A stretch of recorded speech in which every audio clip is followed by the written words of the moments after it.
Greetings, everyone, and welcome to James Gonis's worst nightmare Yep. edition of Monster Party. Monster Party. Monster Party's looking at you. We're looking at you. Oh. I see. Oh, I think you've got a little monster party in your eye. Oh, Oh, woo. nice. Well, you already know what the topic is because you know how to work the internet and podcasts. However, we are going to preface this by saying we are going to do this episode because we recently did an episode involving teeth, monster teeth. That's And right. we had such a good time doing that we thought, you know what? Let's continue this and just keep doing body parts. And we're going to get through them all, folks. We're going to do tongues. We can do tongues, right? Ooh, Yes. tongues. Oh, yeah. Tongues, yeah. But speaking of body parts, who are you, Speaking sir? of tongues, I am Matt Weinhold. I am Shawn Sheridan. I'm Larry STROTHE. And I'm James Gonis. Speaking of tongues, Well, you got a little caught up on your tongue, but I did. that's delightful. You know, it's the flaws that make someone interesting. But so for this episode, yes, James gets a bit squeamish when it comes to these organs, especially in horror movies. And what we're talking about, what the topic is for this episode is eyes. Eyes. Oh, all the different Eyes in horror. Yeah. Eyes, Sci-fi, evil fantasy. eyes. Yeah, monster Alien eyes. eyes. Monster eyes, yes. There's so many eyes out there. There are a lot of I- eyes. Eye gore. Eye gore, right? I know Yeah. James doesn't like the whole eye thing. It's kind of sensitive, vulnerable part of the body. You know, kind of dreading this one. I don't know. And yet you enjoy the story apt pupil. So, I mean, right? Okay, But I'll stop. Man, we need someone who knows about eyes. Do we? Oh, yes, we do. Yes, we do. We need an eye expert person. We do. Yes, we do. Yeah. I mean, I scoured my Filofax, my card catalog to find the perfect eye expert that we had in our stable of guests and friends. And I think we came up with the perfect person. Oh, Yes, yeah. Our guest for tonight is a dear friend of Monster Party, my old roommate, and a man who is annoyingly talented at everything he does. I mean, we're talking writing, acting, improvising, voice work, journalism, podcasting, coming up with names for the world's best loved products. He can do it all amazingly well, and it's really starting to get on my nerves. As a screenwriter, he's responsible for the genre classics Santa Jr. and Monster Makers, and he's the co-author of the inspirational book, I Hate People. Please welcome back the apple of my eye, Mark HERSHON. Mark HERSHON. Mark Thank you, HERSHON. boys. Thank you, Aw, boys. we're so Great to happy see to have you you. back. Glad to be here Yeah. and finally be able to put my degree in ophthalmology to work. Yes. It's the perfect place to do it. Now, for this type of topic, it's one of those where we need someone who's like really one of us, someone who knows a lot of movies and can get into the weeds when it comes to some of the films that we're going to be discussing. And yeah, there's a handful of people and you're one of them. And so we were so happy that you thank could you. carve out this time for us. Yes. I was going to hold out till the spleen episode, but I said We'll bring you back for that one. Yeah. Yeah, the uvula, that, Ooh. and you could do that too. No. Every time anyone screams in a cartoon, you know, True. it's a uvula moment. Yeah, so we're going to talk about all the different types of eyes, good eyes, bad eyes, the nasty, horrible, terrible things that can happen to an eye. Well, certain things that you saw that stood out with an eye in Sure. whether it was TV Yeah. or film or something. Right. So, Yeah. So, Mark, since you are our guest and our resident expert, if you could get us going with this, throw out an eye. Right. Film, TV show, whatever. I have one that I think we are all very familiar with from our childhood. mhm. Okay. This is from television, Okay. and it is from an episode called The Robot Spy, episode 8. Yes. Episode 8 of Johnny Quest. That's right. Nice. Oh my If God. That's you a remember great the one. black orb that turns Yes. into a red eye and the mechanical spider legs, Yeah, all black. Wow. Yeah. all black, and it just starts. This thing gave me literally nightmares Yeah. when I was a kid. It was the most frightening thing, and it was invented by Dr. Zinn, That's right. who is their God, sort I of hate him. recurring enemy. Yeah, arch enemy of Dr. Quest. And I Yep. just when I was trying to think of eye things and stuff. I go, man, that was the first time I think I was ever affected by an eye in something okay. in media, because it was just like you saw the episode and then you realized, oh, they've been using this in the opening credits since this Yeah. thing began. But That's we've never right, seen yeah. where it That's came right. from. That's right. So yeah, so that's my opening salvo is the robot spy. Oh, it's Well, a good and one. then the robot spy, I don't think they've ever made a figure or a toy of that. I was right? going to say, I don't know. Maybe a model kit. Maybe I know. Where is that? Where is that figure? I mean, Well, yeah. But see, now with robotics, you could do a really fun, good one. A real one. it's- Yeah, a real And one. Mark, it's funny you should bring that up because there is a fan out there of Johnny Quest who built a life-size one. Really? And Wow. Really? think about it. If you folks listening are not familiar with this, just Google it because the design is so cool. This black ball with this giant red eye in the center, but Wow. the spider-esque legs come from the top, Right. not the right, bottom. Because all right. it was a black Yeah. ball that first showed up. So, right. yeah. And then the Yeah. little stalk came out and then the legs came out. Yeah, but Oh, as yeah. a design, you think about it, it would be a fairly easy thing to build if you are A doable thing. And so, Sean, like your Tyrannosaurus Rexes, you've got metal ones in your backyard. Oh, Yeah. and our Yeah. decorative. Yeah. Oh, yeah. that's cool. This guy built these out Oh. of metal. And Nice. and I swear to God, looking at it looks and it's life size. He made it life Wow, size. that's awesome. Yeah, I don't know if And you guys remember a couple of years ago, somebody did a AI animated version of the opening of Johnny Quest. They used the same soundtrack, but it looked like stop animation. What was it? Was it AI? I thought it was earlier. I thought it was actual stop motion. It may have been stop motion. Yeah, actually, now that you yes. mentioned it, but It was really cool. Yeah, you're right. Robot Spy was there. It was one of the things, man, and it's just like, oh, this is come to life. It was just great. Anyway, so That's cool. That's cool. I remember Good there one. being, wasn't there like an eye thing like that I think it was in Space Ghost, where there's an eye thing that steals their ship. Oh, Like possibly. it's a drone and it gets onto the ship and it has this eye and then it has these tentacles that go into all the controls of the ship.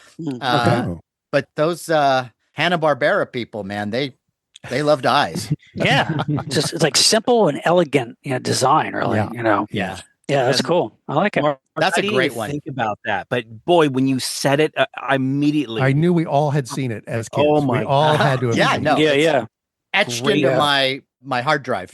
Yes. Yep, for sure. Well, that's a nice one, Mark. Well, if you're going to go from something that's animated and cartoony, what if you went to something really spooky and scary?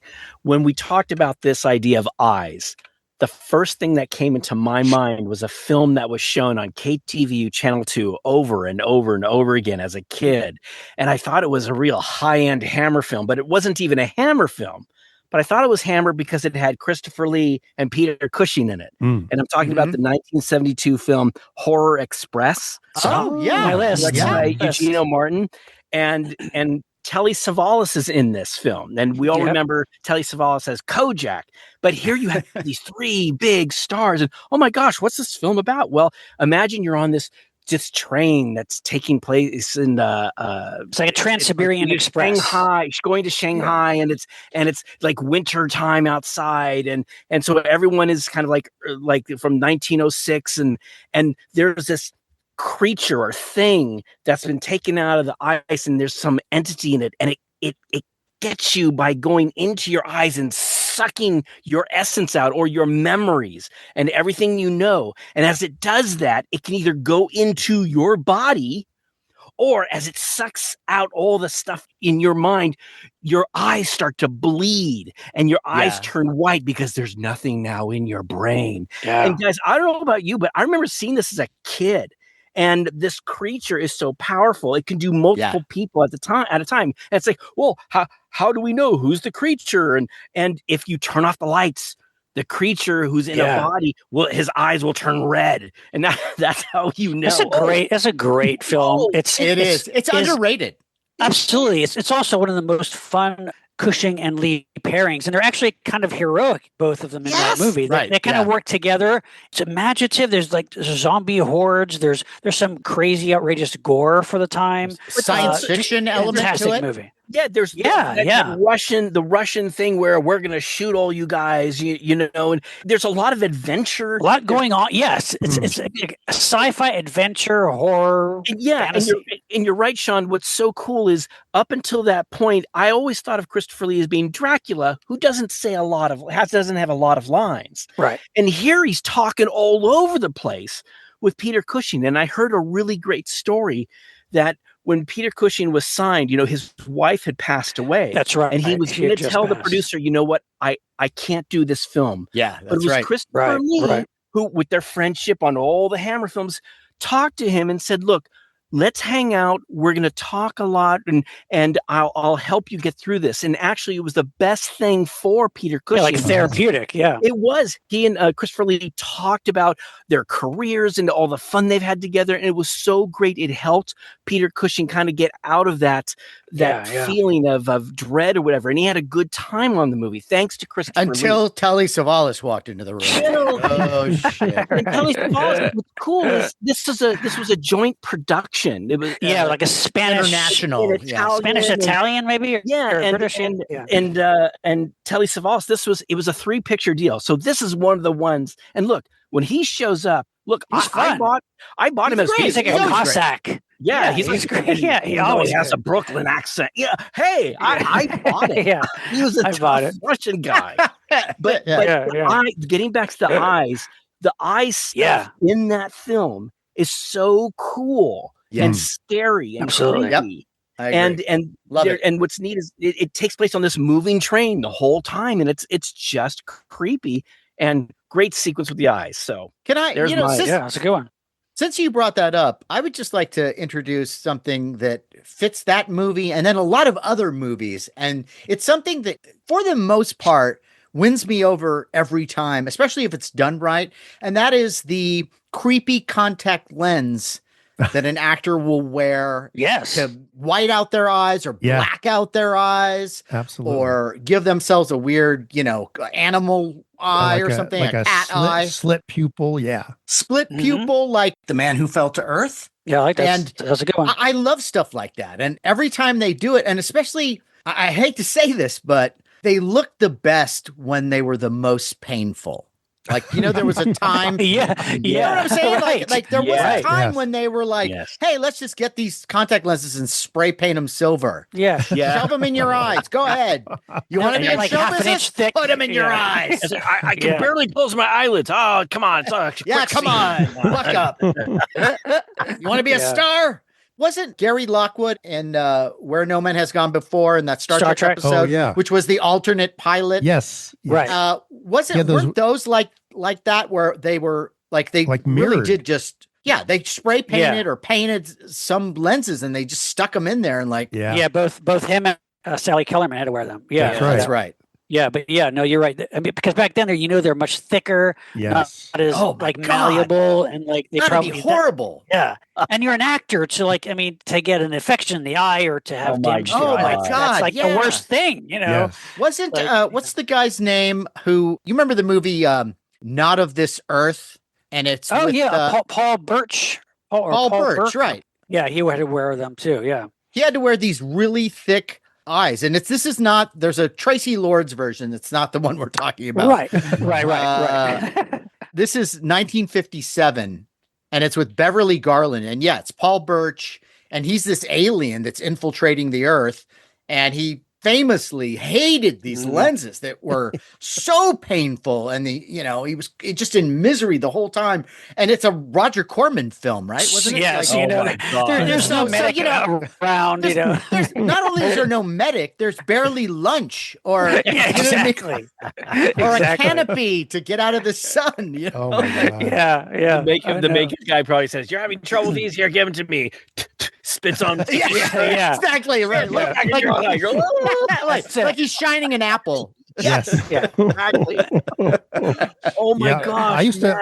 I used to wear hard lenses when I was like in 7th and 8th grade. Oh my. Really? I had really thick glasses and I just hated them. My parents let me get contact lenses, but they didn't even have really soft lenses yet. I had like hard lenses. And there were those days where it hurt so much. I had to take them out, had no water, literally had to put them in my mouth and use spit to lubricate them. I've never done contact lenses.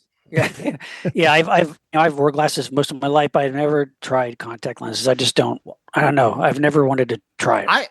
I loved them, but the problem with contact lenses is that they cost a good amount of money, especially if you want them fresh. Yes. And so what I would do is there'd come a point where I kind of ran out of money and I'd have to just keep using these lenses. And after time, they'd get like little bumps on them. Yeah. And so every time you'd put them in and you'd kind of get used to them. But like, especially when you first put them in, it was just every time you blinked, it was like, it was like sandpaper in your eye. Horrible. Wow. In fact, Matt mentioned we were roommates at one time, and Matt, without his knowledge, he accidentally threw my contact lenses away. No. Oh no. Yes. Wow. Yes, because I was mad. Yeah, so I was so sorry. Matt. I was asleep in the living room, and Matt came in from a gig, and Matt also was wearing contact lenses. Oh no. And he emptied the contact lens case next to the sink in the bathroom, which had my lenses in it. So in the morning when I got up and had to go to this TV show I was helping to produce, there were contact lenses that did not work. They didn't fit my eyes. They didn't correct my vision. And I hadn't brought my glasses with me from San Francisco. So for 4 days, I could not see anything. Oh, did you tell? I think at some point you told me, right? I did. Yes, I did. Yeah, Matt, you eye hater. Yeah, I'm so sorry. Like I feel this pain and shame. Like it's fresh right now. I understand. Because that's the last. You're the last person in the world that I would want to hurt. I'm sure it was completely accidental. It was fine. There was any ulterior completely forgiven. I can't believe I used to wear contacts for as long as I did. Glasses are just so much better. They're just so much more comfortable, cheaper, and more painless. I mean, the pain that I had with even soft contacts back then and having to store them to take them out. Quick story. And I know I've told a story about Disneyland. This is not that story. But back when I was living in New York, back when soft contacts were too expensive, they weren't disposable. I was walking around Manhattan and my contact was really, really irritated. And I didn't know what to do. And it was like all the stores were suddenly closed. I got to a point where I was asking complete strangers if they had something that I could put a contact lens in because I didn't know where to store it. It was on my tongue.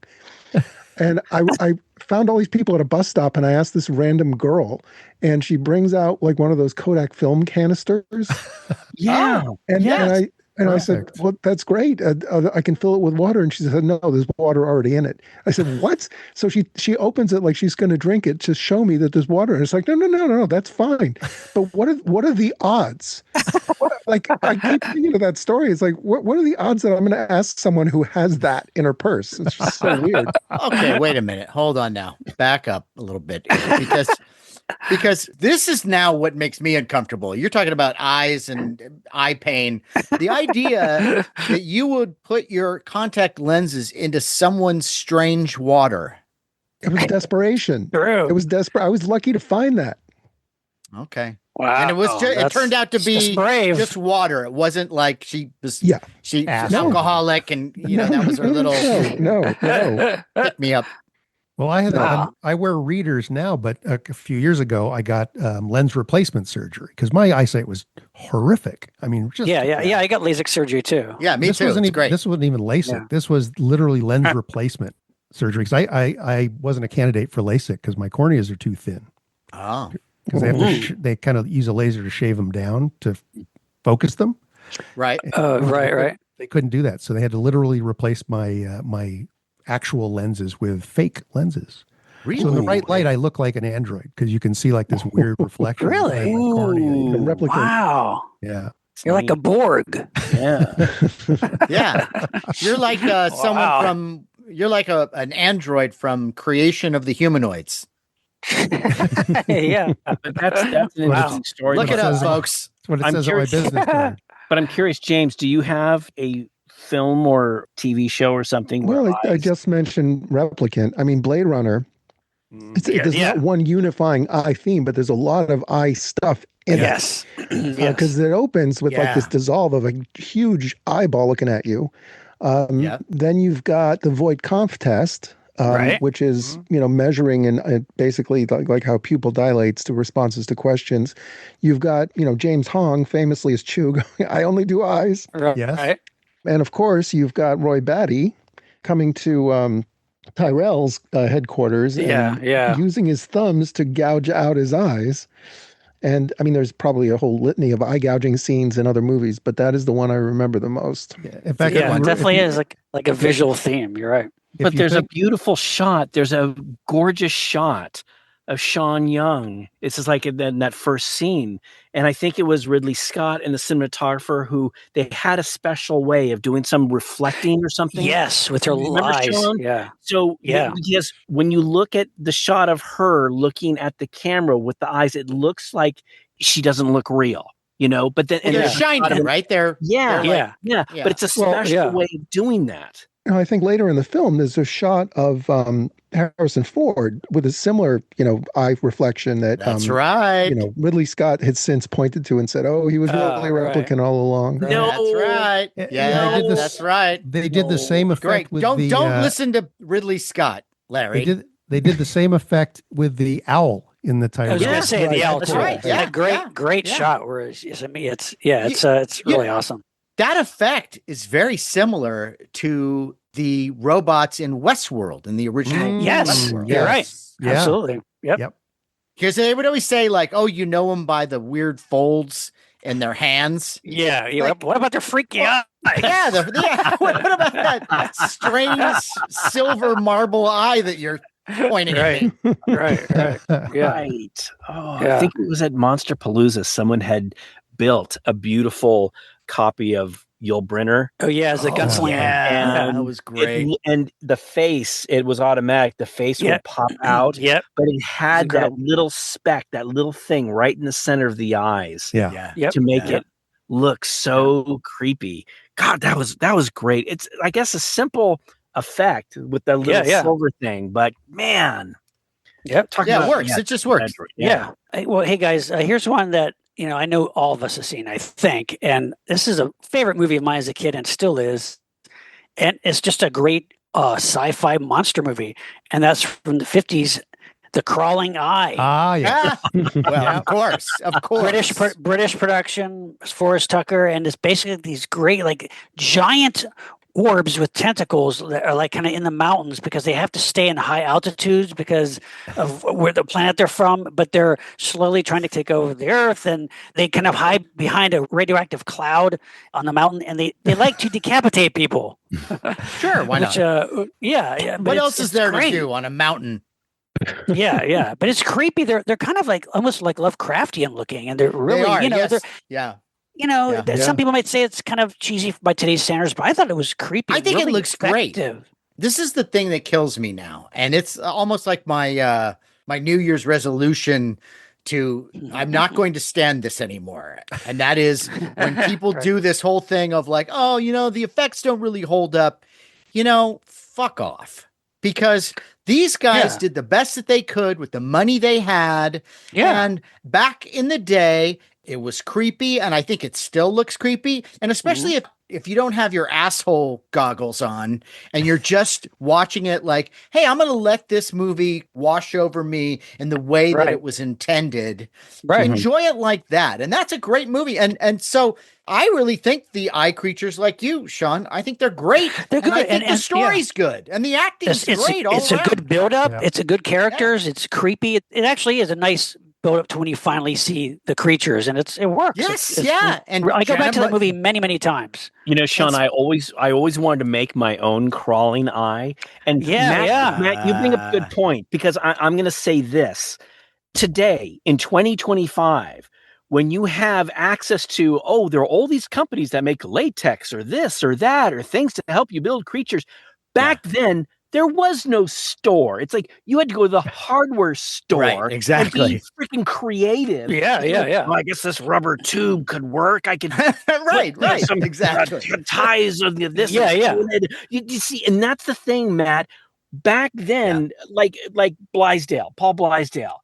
How he was able to create some of these things out of, paper clips and bubble gum or whatever. Right. Yes.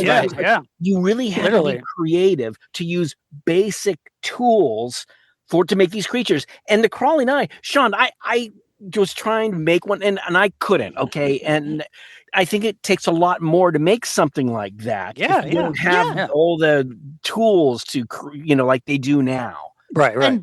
And Blaisdell, that's a really good person to bring up, because I look back at those creations, and even the ones that people make fun of now, like Beulah from It Conquered the World, who's the turnip monster, looks great considering what they had. And then The Day the World Ended, the mutant with 3 eyes. Yes. Fantastic. And so why not, instead of trying to this looks so phony. Yeah, okay. Do you go to a puppet show and go, those aren't real people? Yeah.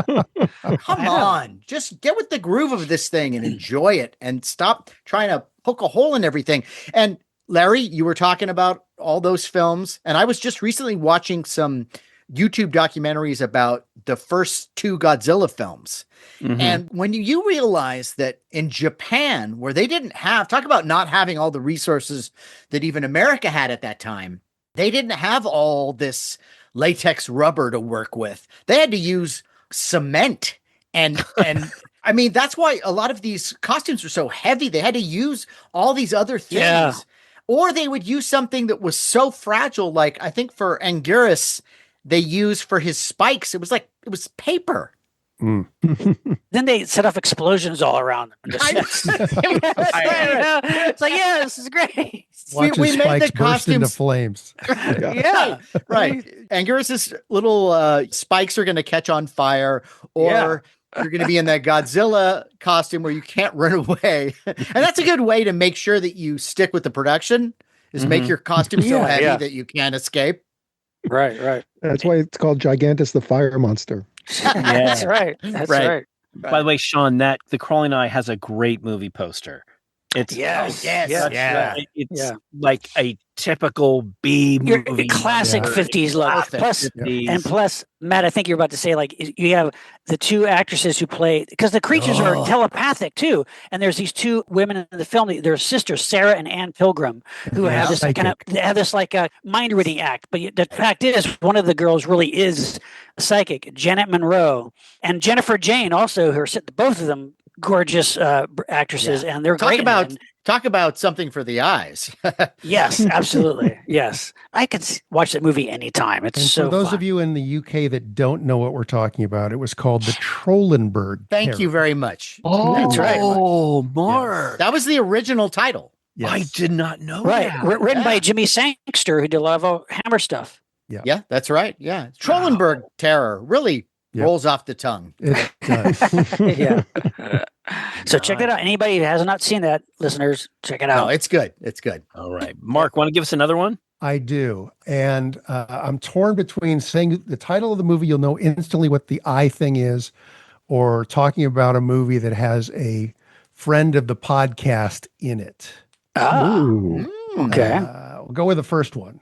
Okay. Clockwork Orange. Sure, of course, on the list too. Yeah. The Ludovico treatment. The Ludovico treatment. Is that? Yes. Am I pronouncing that right? Yep.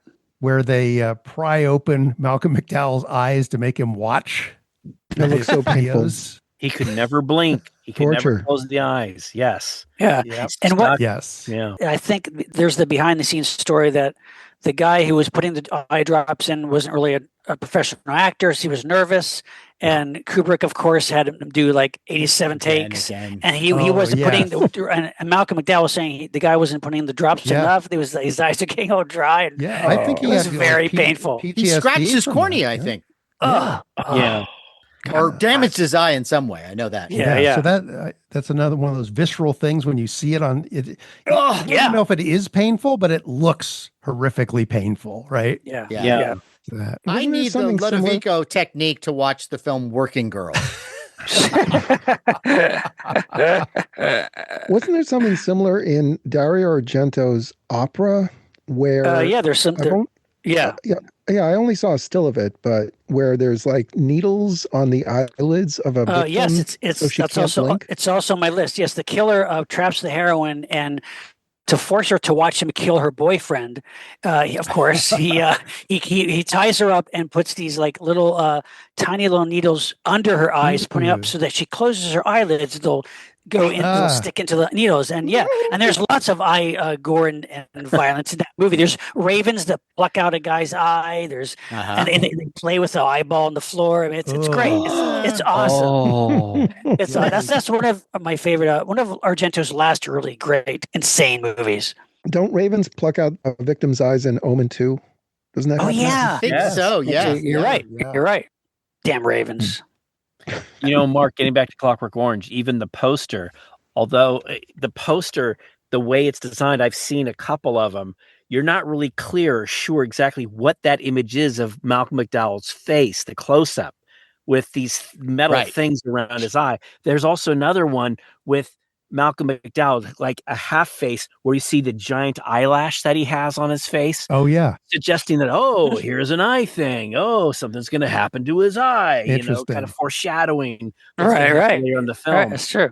But yeah, that's, James brought up how the eye, it's vulnerable. You're sensitive. Whenever you're scared, you close, you blink. So to have your eye forced open and you can't do anything about it. Well, that's why it's always one of those things where you see, when you're watching a movie, it's just, we can all imagine what that is. So that makes it, much more squeamish than somebody like blowing up from a grenade. You just go, oh, that's gory. But you see somebody like do something with the eye. There's a movie, Un Chien Andalou. Yes. Famous surrealist short. Buñuel, right? Co-produced. Yeah. And Salvador Dali. Salvador Dali. Yes, that's right. And they use a razor blade to slice an eyeball. In the movie. But it's the way it's edited in such a way. Well, it's a series of sometimes not even connected shots and images, and you see a woman, you see a guy approach her with a razor, then you cut to something else, and you come back, and he's slicing open an eye, and supposedly it's like an eye of a calf or a goat or something. But when you see it, it's like, holy shit. That's right. And this was like 1929. Yeah. So it's just like so visceral for an audience to see something like that. On a more comical note, you have the Georges Méliès A Trip to the Moon, where the rocket goes into the moon's eye. That's right. And I really felt for the moon. Yeah. I'm serious. Like when I watched that as a kid, I was like, ow. It's gonna hurt. Yeah. Hey, you holding up okay there, James? Getting through it. Thank you. Getting through it. I'm just concerned, just if you need a break, just let us know. Now that you say that, I have to then introduce this movie. And I think we can all agree on this one. This is kind of almost the patron saint of eye horror. Okay. And that is the movie Zombie of 1979. That's right. On my Lucio list. Fulci. And there's this classic scene where this wood splinter is slowly getting closer and closer and closer to this woman's eye. Yeah, her head is grabbed, right? It's grabbed. Through a door, zombie grabs her. They're pulling. So pulling. So she's trying to get, but it's there's no, it's not going to happen. Oh gosh, Matt, that's what I love about that one is the pacing of it, how it really takes its time. Yeah. And it almost has the feeling of like an old serial where, they would tie the heroin to, the railroad tracks. Yes. Yeah, or the railroad track. And you see this thing coming slowly and like, no. But then the woman always gets saved in those. Yes. And in this one, spoiler alert. All you guys watched it. None of you looked away. No. Are you kidding? I looked away. I could not watch it. I get it. But that's me. Very well I know done. it's not real. Yeah. I'm in the moment. But it's I've seen Dawn of the Dead a million times, and yet that scene, and I knew it was coming. Yeah. Maybe that was part of it. It was like, no, I'm not. Well, but Fulci has a way to do that. I mean, even also in The Beyond, which is kind of his masterpiece. There's lots of eye violence, and now there's a plumber guy who gets somebody gouges his eye out. There's a woman there's a spike sticking out of a wall, and the woman is shoved against the wall, and it goes into the back of her head and out one eye. The eye's dangling on the edge of the spike. Wow, it's awesome. and he has a way, like Romero gore is different than Fulci gore. Yes, there's something a little bit more. It feels more real when Fulci does it. Yeah, it's visceral. He just like dwells on it. It's like it's in your face. I mean, he's not gonna.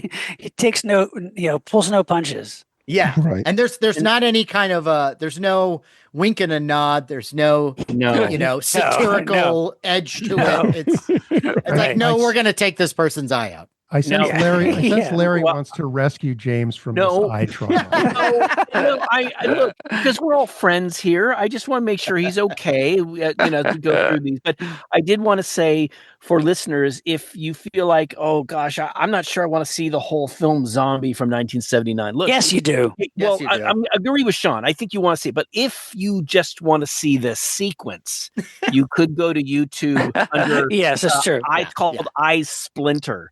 And I forget, it's like maybe 50 seconds or a minute long. And but it is pretty amazing. It's, the funny thing about it, it reminds me a bit about my little horror film I did, Bon Appetit. Like if you've joined Patreon and you see our little films that we've made, and I showed this sequence where this little horror film that I made where these two brothers have a fight.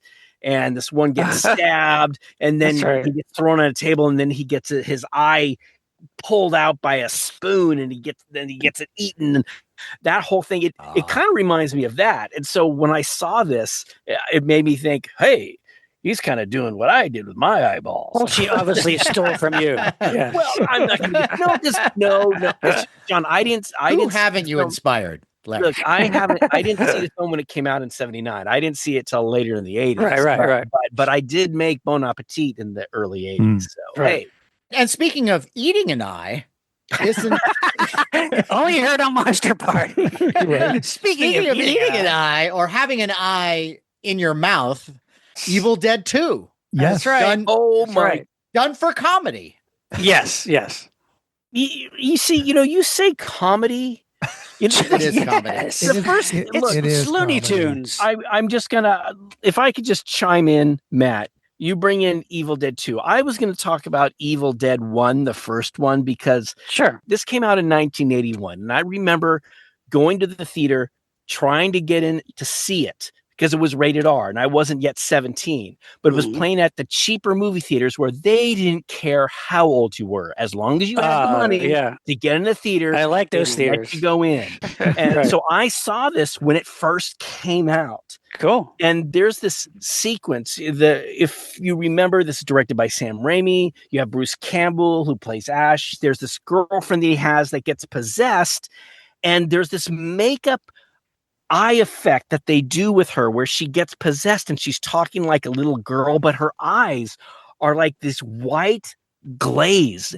And it's so creepy. It actually reminds me of what Matt was talking about earlier, the thick lenses that look like they hurt, because that's what they do. They look like they hurt. But that makeup, even though some people think, well, it's not realistic, it was so creepy. It was unsettling.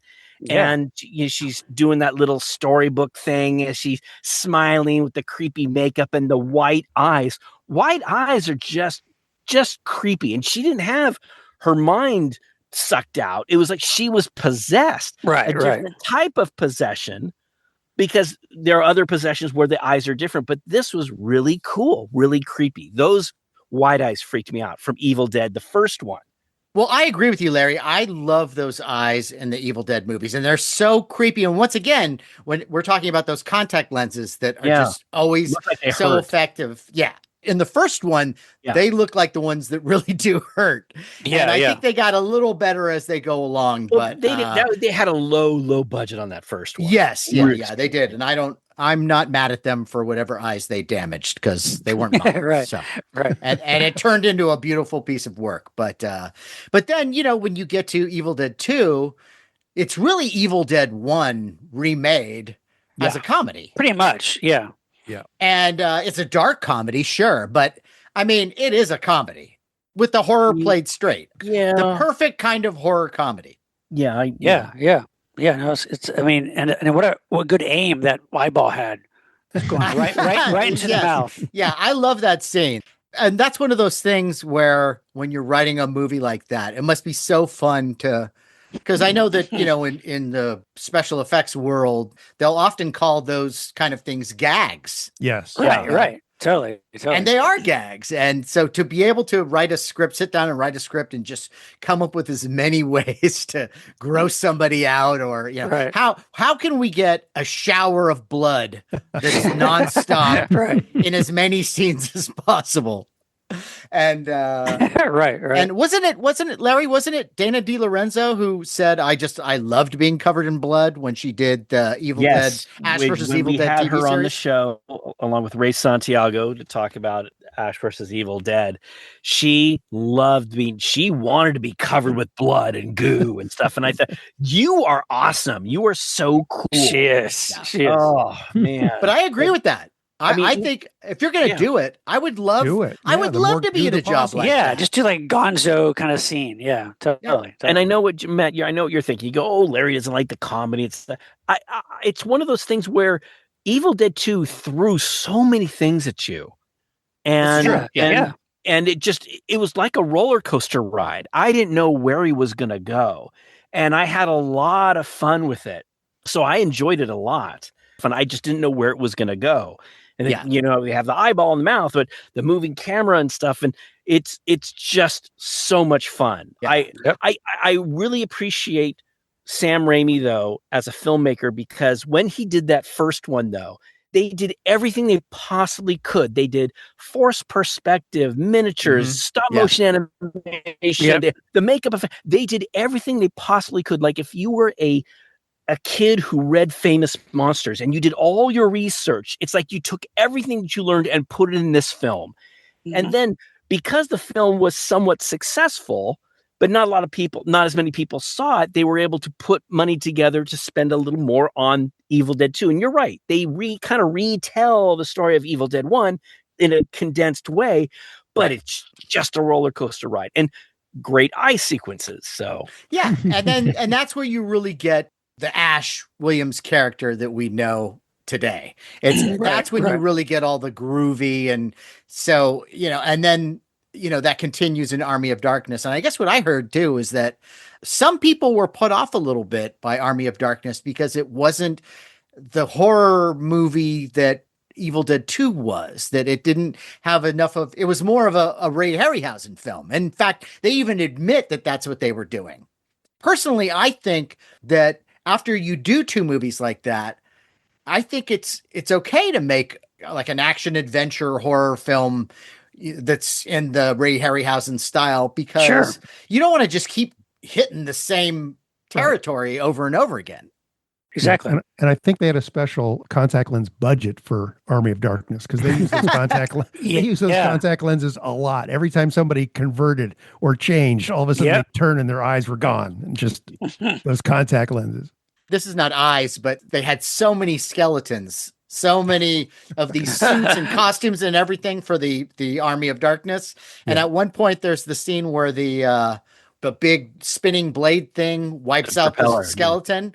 Yeah. And that they did it once and they thought they had it. And Raimi just kept like, let's do it again. Let's do it again. I want as many shots of this and coverage as possible. And they just like, oh, okay. And they would take all the pieces and glue them together and they do it again and again. And I think they did it like 60 times or something like that. Because I think it was just like, hey, this is fun to watch. Let's see it again. Wow. Right. Can you imagine the reel on that? Just shows right. chopped up over and over. And over. Right.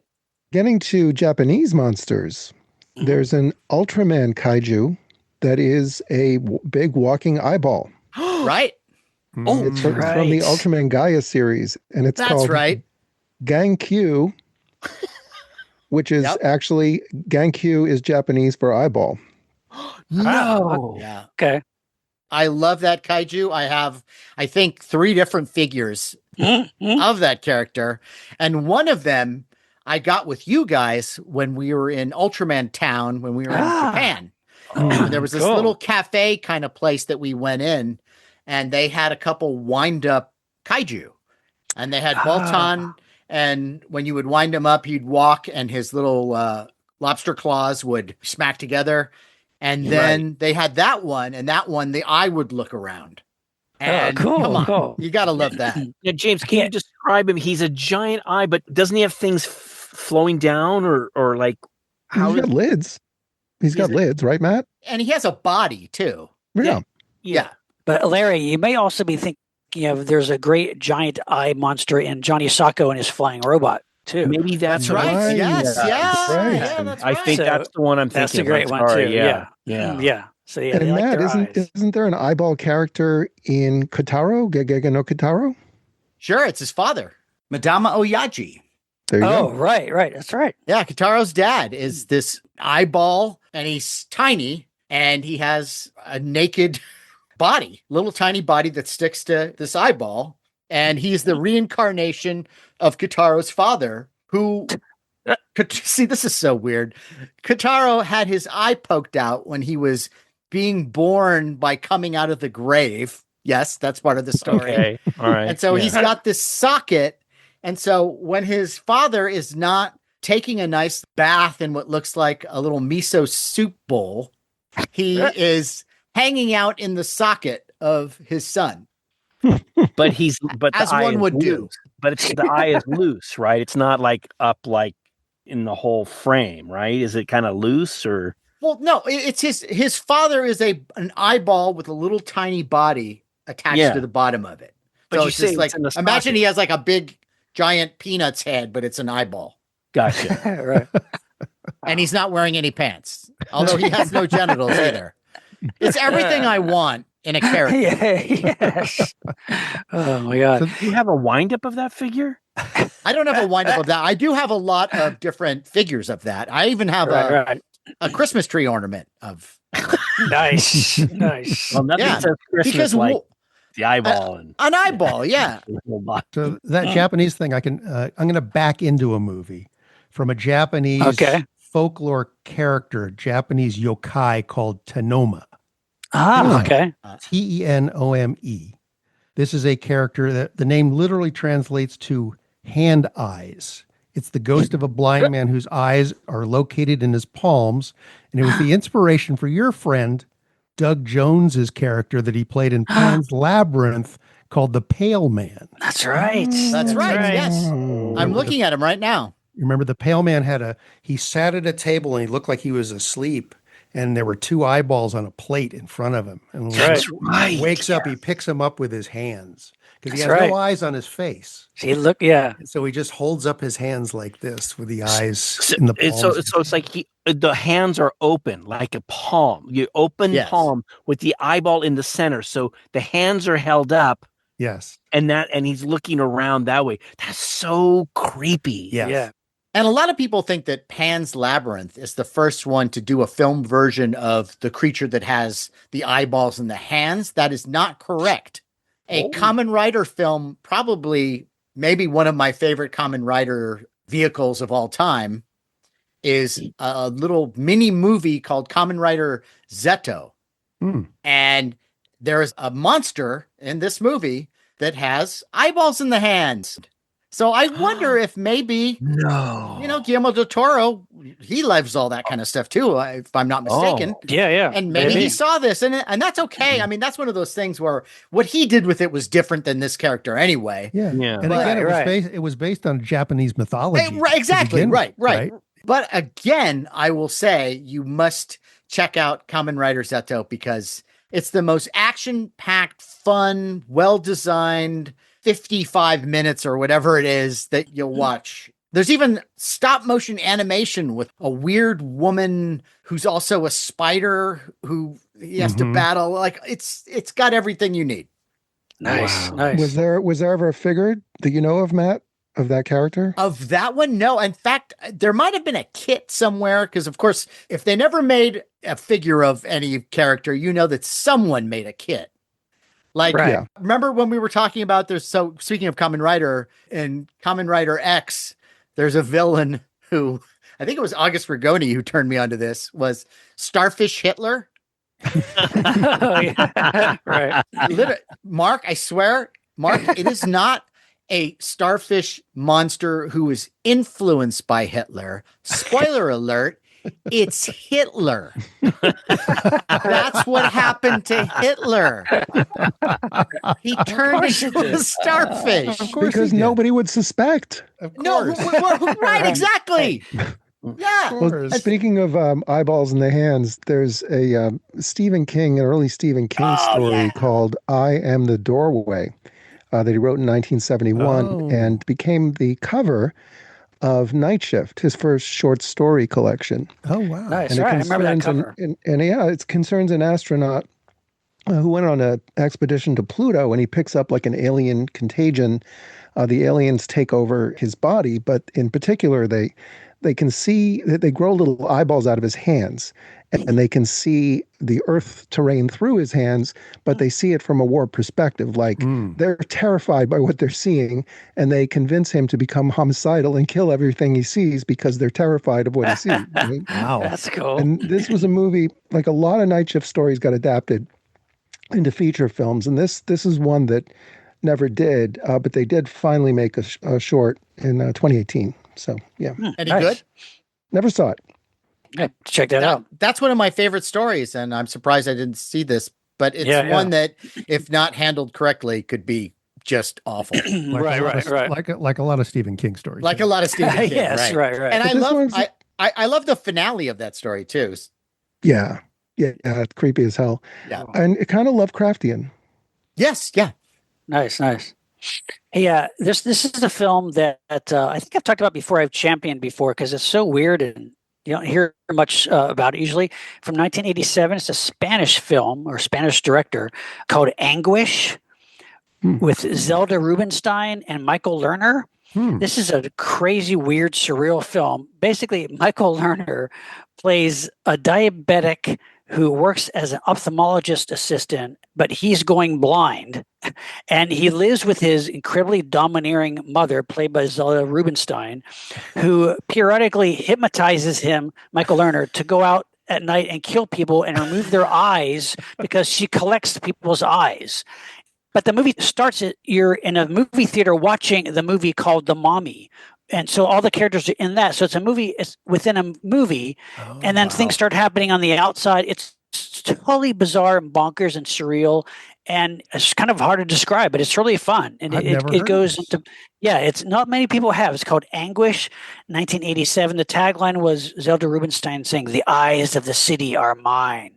And it's worth checking out. It's really unique and crazy. And it goes to places you just don't expect. And there's lots of eye gouging. Oh, I'm into it. Anguish. Yeah, check it out. Can you guys guess the movie character probably responsible for more eye trauma than any other? The movie character. I will give you one clue. He mostly appeared in shorts. Not short pants, short. appeared in. And it's not the Three Stooges? That's Mo Howard. Oh, yeah. Yeah. Sure. Yeah. Of course. That's who I was going Because to. he would get you two at a time. Bob. Yeah. That's right. Classic. And there was no way you could get away from it. You tried to do the block and he'd figure out a way around it. Exactly.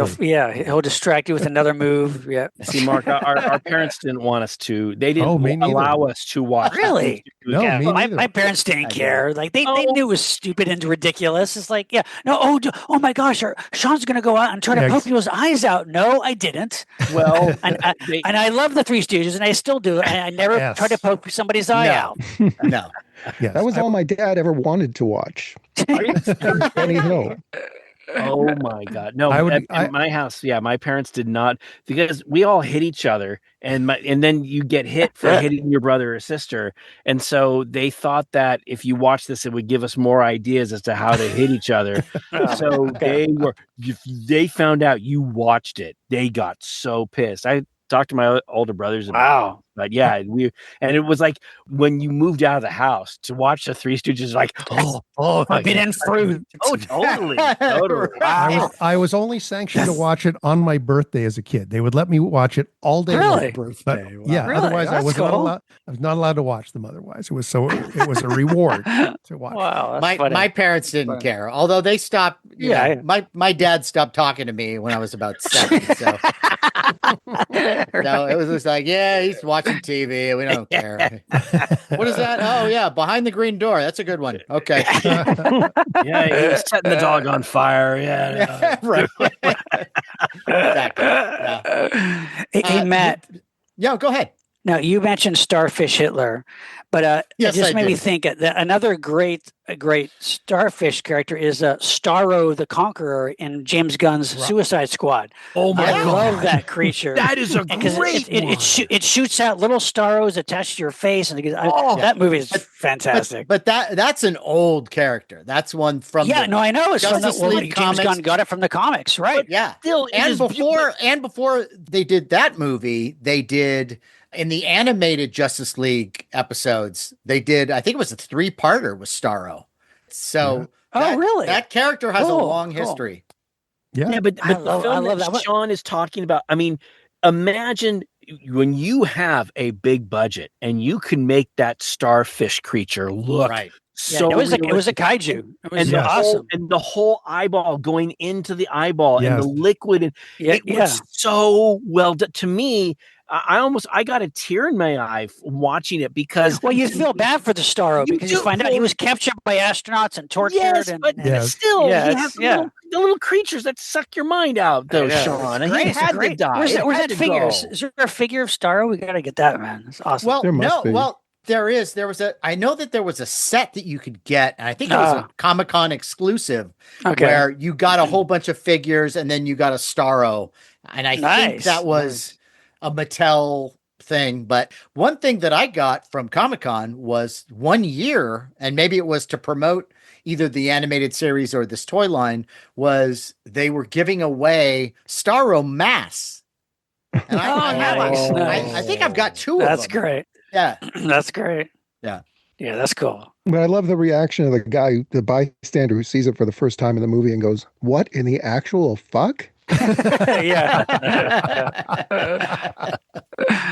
No, but Sean, that is a great eyeball monster. And I would say, out of all the eyeballs we've talked about, I think that's the largest one.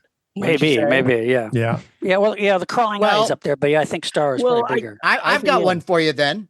There's a Junji Ito story called Remina, and it's about this planet that appears that's getting closer and closer to the Earth, and it's having this effect on people. But as it gets closer, all of a sudden the planet opens an eye, a giant eye. Oh, cool. And it just starts looking at everyone. Oh, and it makes things even worse. And it's really creepy and great. Remina. Check it out. Huh. Nice. Wow. It's a little like the poster for Life Force, because you've got this huge eye looking down. It's not in the movie, right? Right. Great image. It's a neat poster, but it's like that's what you see on the poster is not actually in the movie. It's not like there's this massive eyeball floating in space, but it's a neat concept, though. Yeah. Poster. another alien that I love, and it's charming, and the colors are vivid and just exciting to me. And I'm talking about from 1968, the green slime. Sure. Alien, of course. So this spaceship with all these people, they go to this meteor, and they got to destroy the meteor, and a little blobby creature gets on someone's clothing or whatever and comes onto the spaceship and wreaks havoc. And the design of the green slime is so cool. It's almost like he's got all these like bulbous things around him with all these tentacles and stuff, but in the center of its face, you're not really sure, is that a mouth or it's his eye? And it's a giant eye right in the center, and it's this giant red split that the pupil is in the center, but in a way it's like, does it look like a mouth? Is it really his eye? And the noise that they make there, and they're constantly moving. On one hand, it's cute and charming, but it's also terrifying. Because it's an underrated film. Another one. This is a great co-production, Italian Japanese production, with a great US cast. Too, I think, right? Robert Horton, Richard Jekyll, and the lovely Luciana Palozzi. Just great colors, and there are things that happen that really take me by surprise. Like, do you remember the guy that gets thrown over the side of the spaceship, and he goes, and he falls, and he splats. And then all the creatures just get it when they get shot, and the green blood comes out, but the green blood turns into more of these. Right. Well, it's a great, it's aliens. It really is. Yeah, like stuck in a space station with infested by alien creatures. It's fun. And again, it's another example of a really cool looking monster, and the way they cut around it, it's really neat. It's always kind of moving. I love those creatures, and in the poster, it's a great poster because it takes place in outer space. You have the giant green slime with all the tentacles, so that center eye looks great, and I've always loved that monster. Yeah, me too. Beautiful. Mark, you got another one? Well, I was actually, I'd had written this down, and I'd forgotten about when we were talking about the eyes in the hand thing, but there was another one, and it was actually Stephen Dorff's film debut in The Gate. Yeah, I love The Gate. Yeah. Right. So this guy and his sister accidentally unleash demons from hell.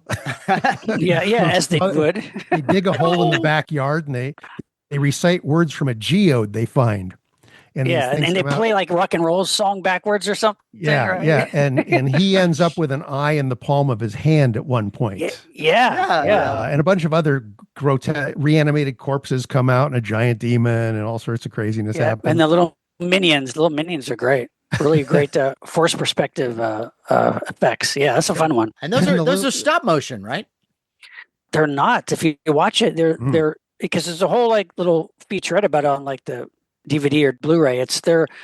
I think maybe there's some stop motion, but most of it is like slightly sped up real guys in suits running around, and it's very effective. They really are effective. Yeah. The little minion thing makes me think again of the Three Stooges because of the use of, going back to Army of Darkness, the eye poking scene with the the mini ashes. Yeah. That's right. Yeah, right. Earlier, we talked about the Johnny Quest eye robot monster that scared Mark HERSHON. Yes. The eye thing that scared me, this might be my earliest scare when it came to a movie, and that was X, the man with the X-ray eyes. Oh my gosh. That movie scared the shit out of me. Like, fucked me up. Yeah. And my brother took me to that and brought me home, and I was like, ah! Starring Academy Award winner Ray Milland. That's right. Yes, that's right. And Don Rickles doing a really good job in a dramatic role. And we know that he's a really good actor. It's a neat movie, though. It's a great movie. Hey, we make this stuff that's supposed to help your eyes and make you see. And, there's pain. Oh, my gosh. But then you're able to, hey, you can see through people's clothing. Hey, isn't this cool? Oh, you can see through this wall. And it's the thing that remember when we were kids and you saw the buy these X-ray glasses in the comic Right. book, and you thought, oh, that's the extent of it. Yes. But this movie Right. goes further than that. Yeah. It's like, oh, what happens now? Now you can see through all of that, and you see through ultraviolet light, and you No, see it just keeps going until Going. he can see through the fabric of the universe, and it starts to drive him insane. yeah, And then it all culminates into that terrifying climax at where the end. he's Yeah. at this this tent revival. And spoiler alert, I'm going to tell you what happens.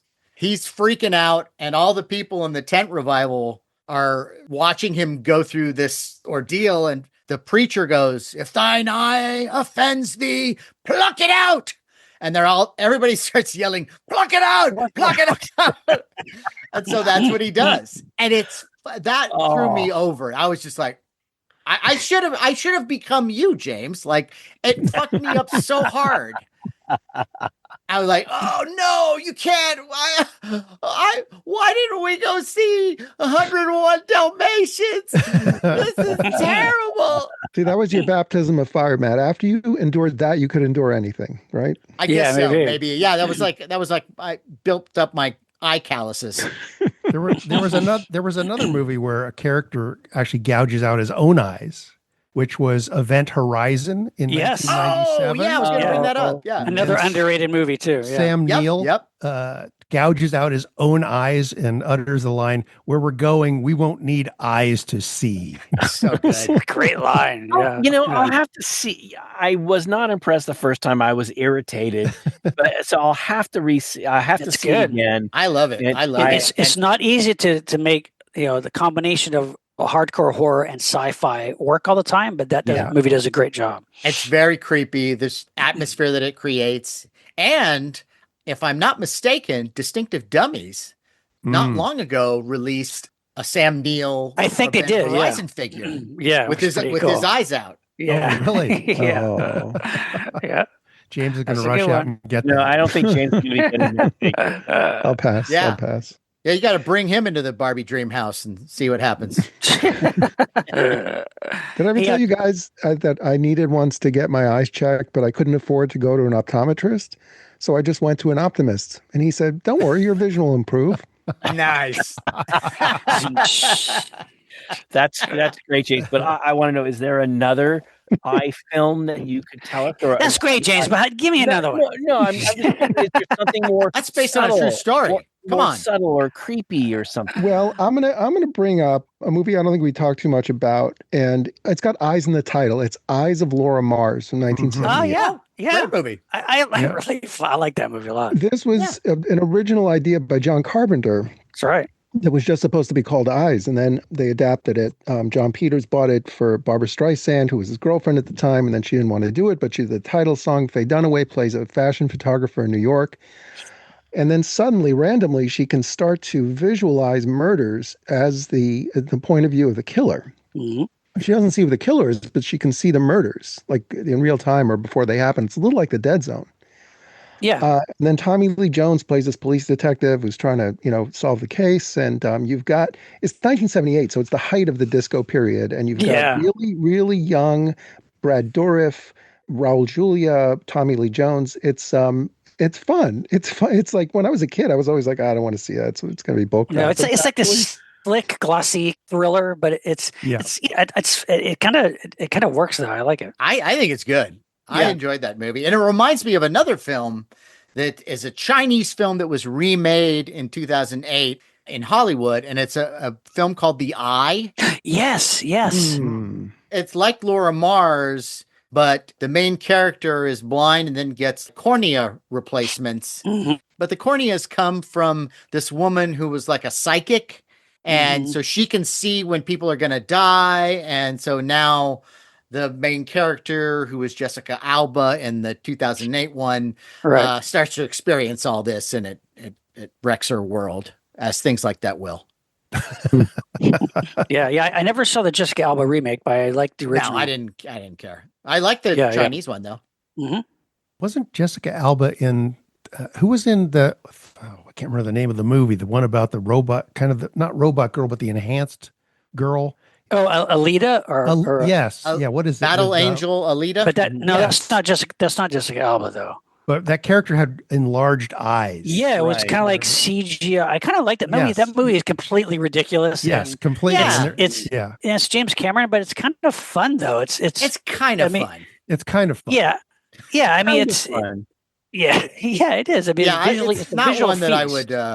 No, it's one of those ones that I enjoyed it when I was watching it, and I would never watch it again.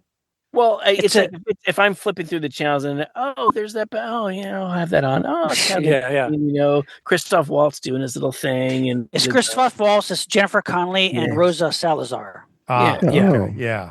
It's kind of neat. Now, this is a lot of these are movies and television, but do you guys remember maybe around 1972, 3 or 4?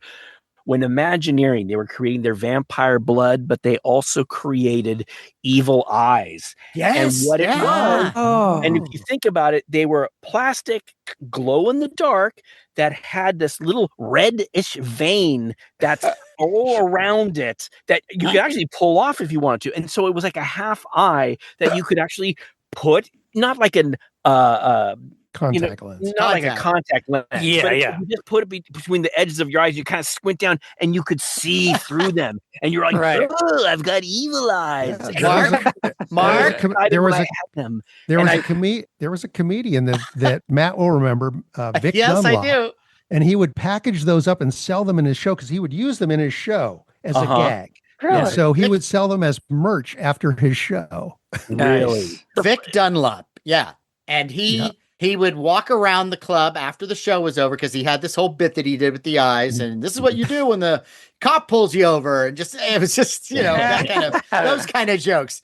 And then at the end, he would sell these, and he'd walk around and he'd go eyes, and he'd walk around the club and he'd go eyes, hot buttered eyes, and nice. And he was a really sweet guy, but he got into some trouble because apparently he didn't report any of those eyeball sales to the government. And somehow they found out, which I don't know exactly how that worked, but they found out and he had to pay back a lot of money. Back taxes as well.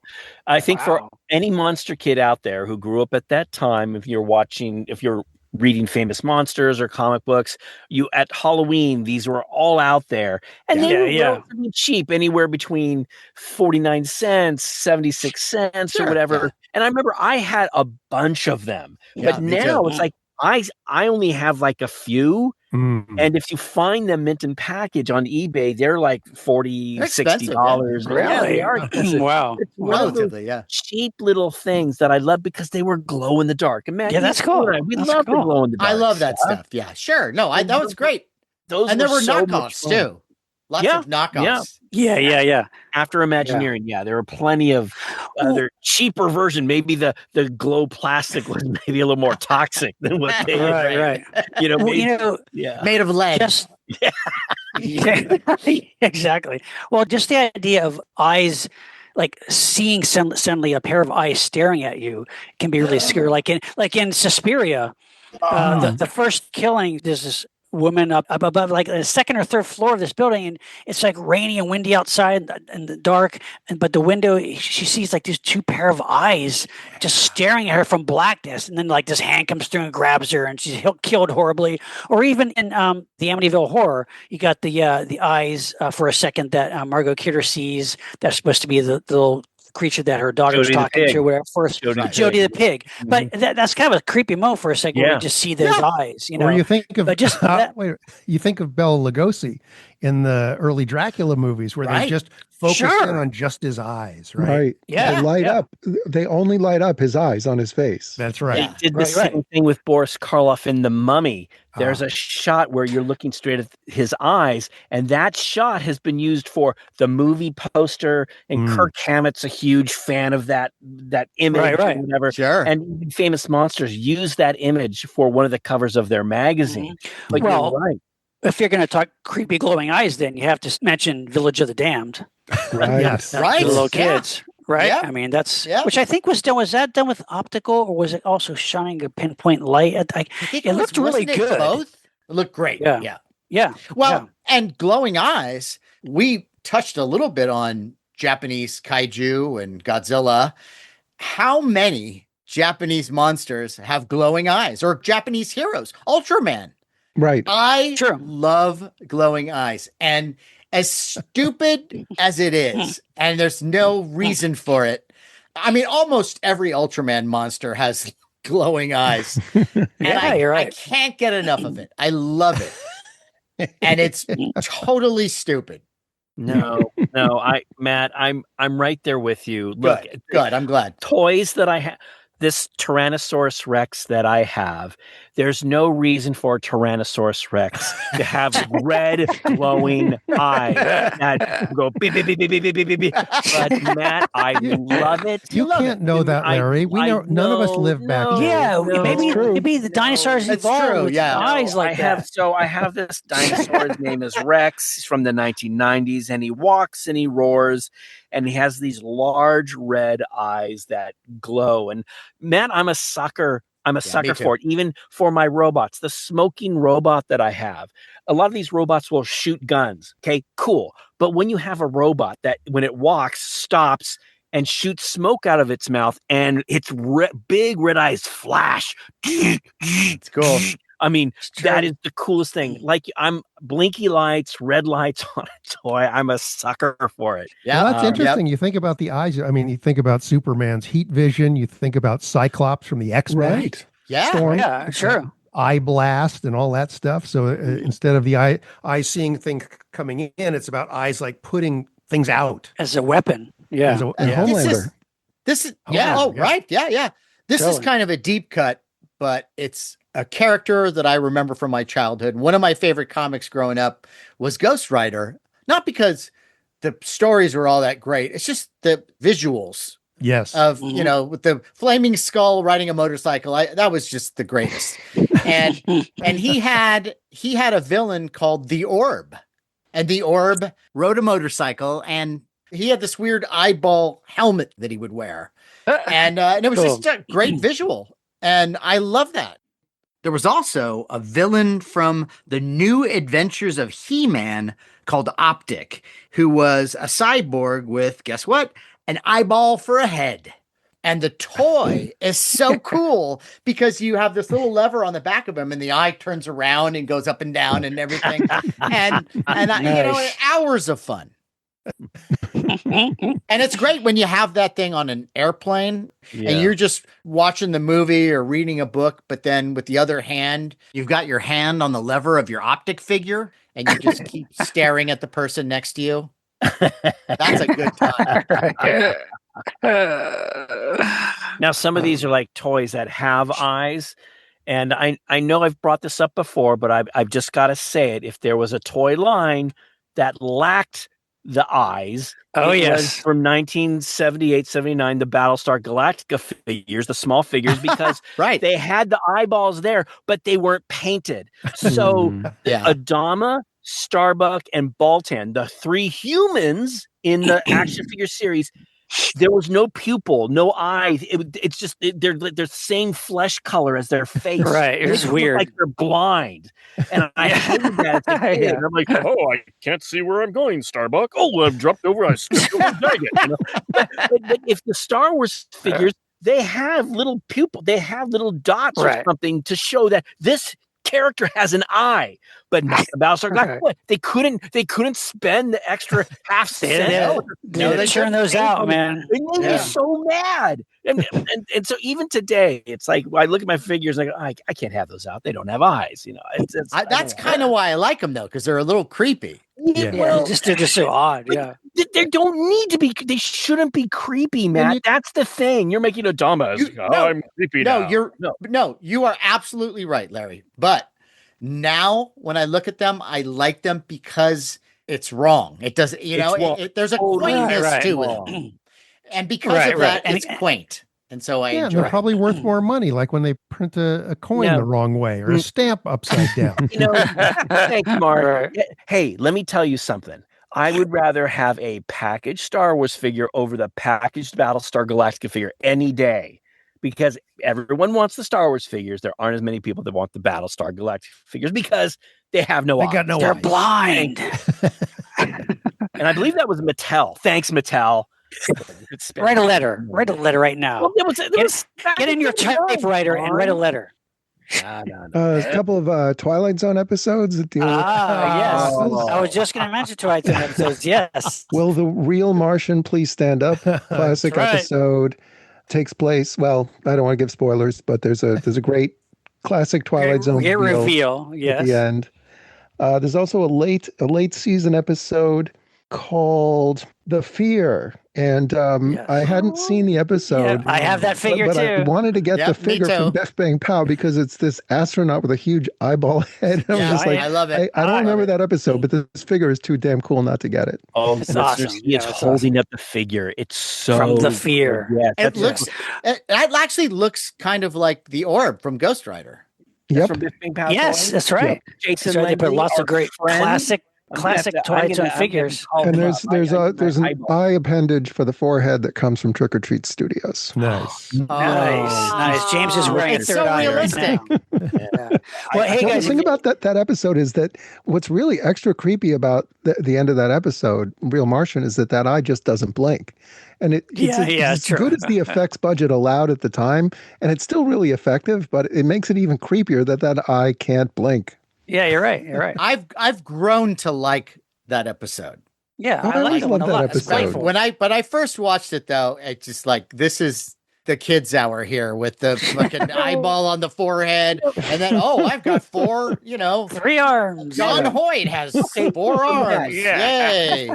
No, but I'm just to go out on a limb here. What James brought up, how it doesn't blink. It's kind of like some people they can't move their pinky toe. So to me, it was like that's the eye they don't really use very much. So just kind of stays open. It's not the same. You have to blink. Well, I keep it liquid. He's an alien, Matt. He's an alien. And that's so he has one eye that doesn't blink. Right. See, that's why they need to invade us because Larry, did you rationalize they depleted all the saline solution? I did. I did. Now, did Cyclops blink in Harryhausen? Did Cyclops? Yes, he did. Yes, he did. I have him on my list because when I was a kid, I saw that on Creature Features. So, and seeing him come out, make that great appearance, coming through that cave for the first time. We're talking about from 1958, The Seventh Voyage of Sinbad, special effects done by Ray Harryhausen with Kerwin Matthews. And it's such a great design, but he has just this one eye. And yes, James, he blinks. Not only does he blink, but he breathes. That's right. Harryhausen doesn't go for the cheap. Yeah, it doesn't go cheap. Yeah. No.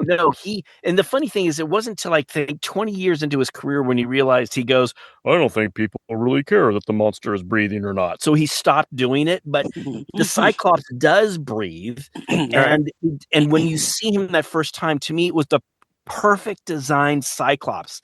And it really is. It's classic. How scary though. Yes, he's big. He's terrifying. Has that big horn. But, he only has the one eye. He is vulnerable. And so it's and he has no depth perception. I know. Right? That's true. That's right. Yeah. That's why he's kind of moving around. He's on hoofs.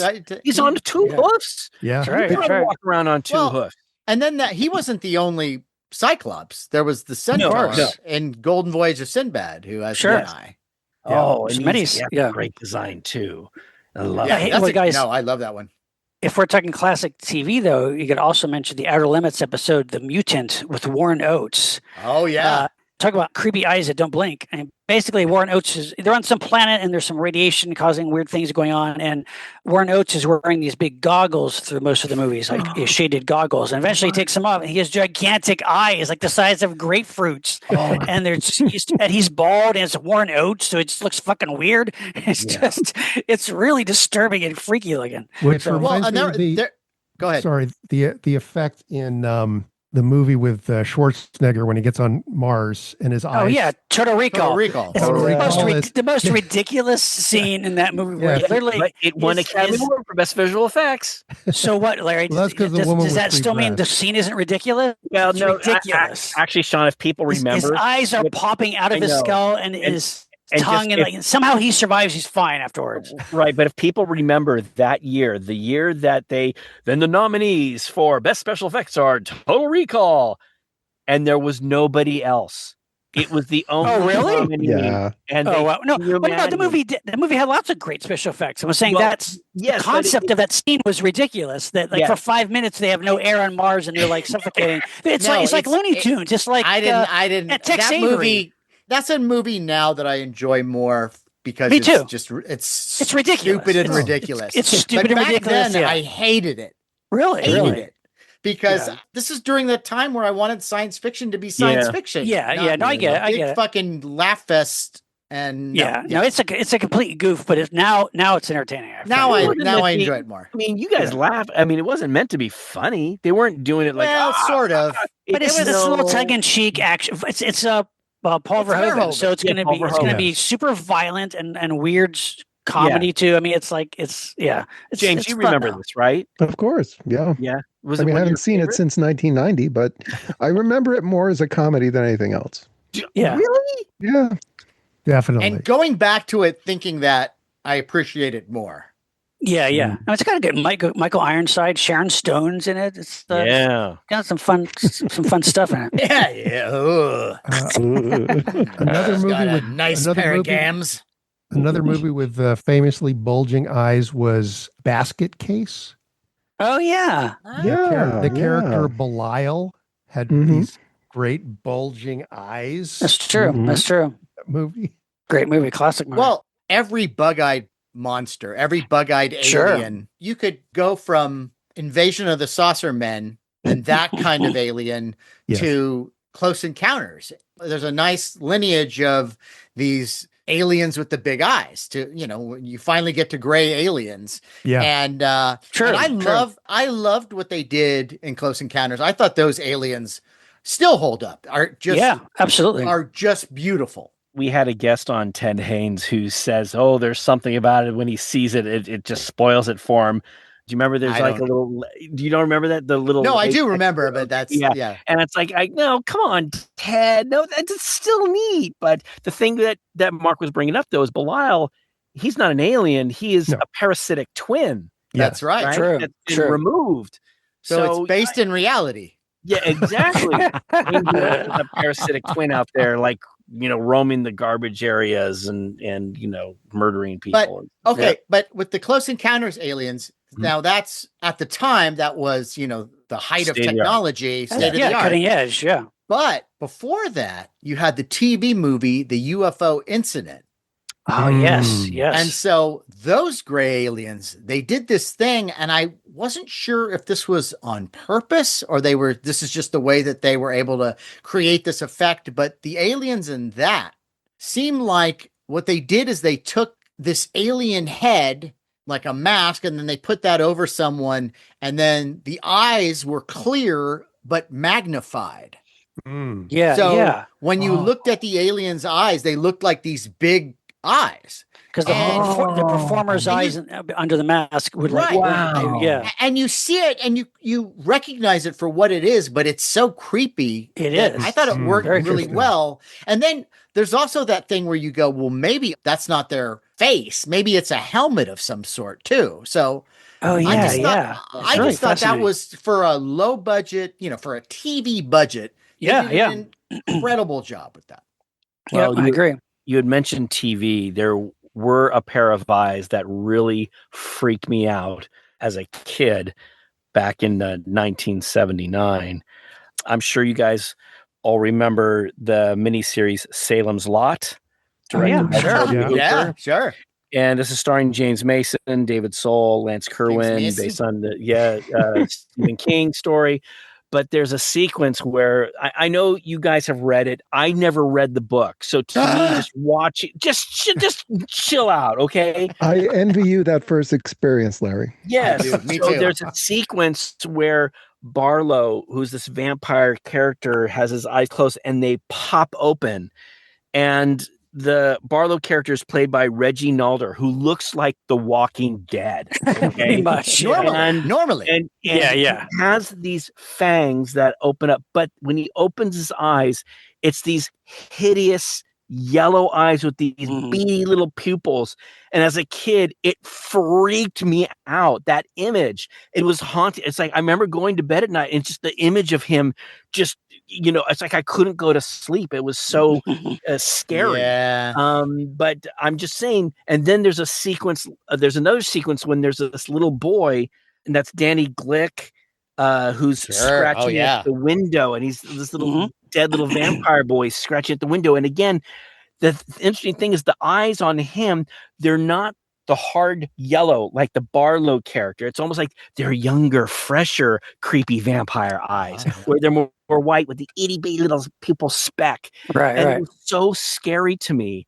And what's cool is Tobe Hooper did some things at the time, shooting some stuff backwards, doing the backwards motion or whatever, that whoa, what's going on?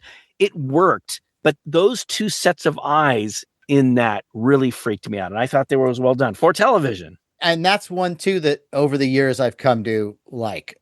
That novel is up there. It might be in my top 2 favorite Stephen King novels. I love Salem's Lot so much. And the character, especially, and James, I think you'll agree with this too. Like the character of Barlow is so rich in the novel. And, he's really a formidable presence.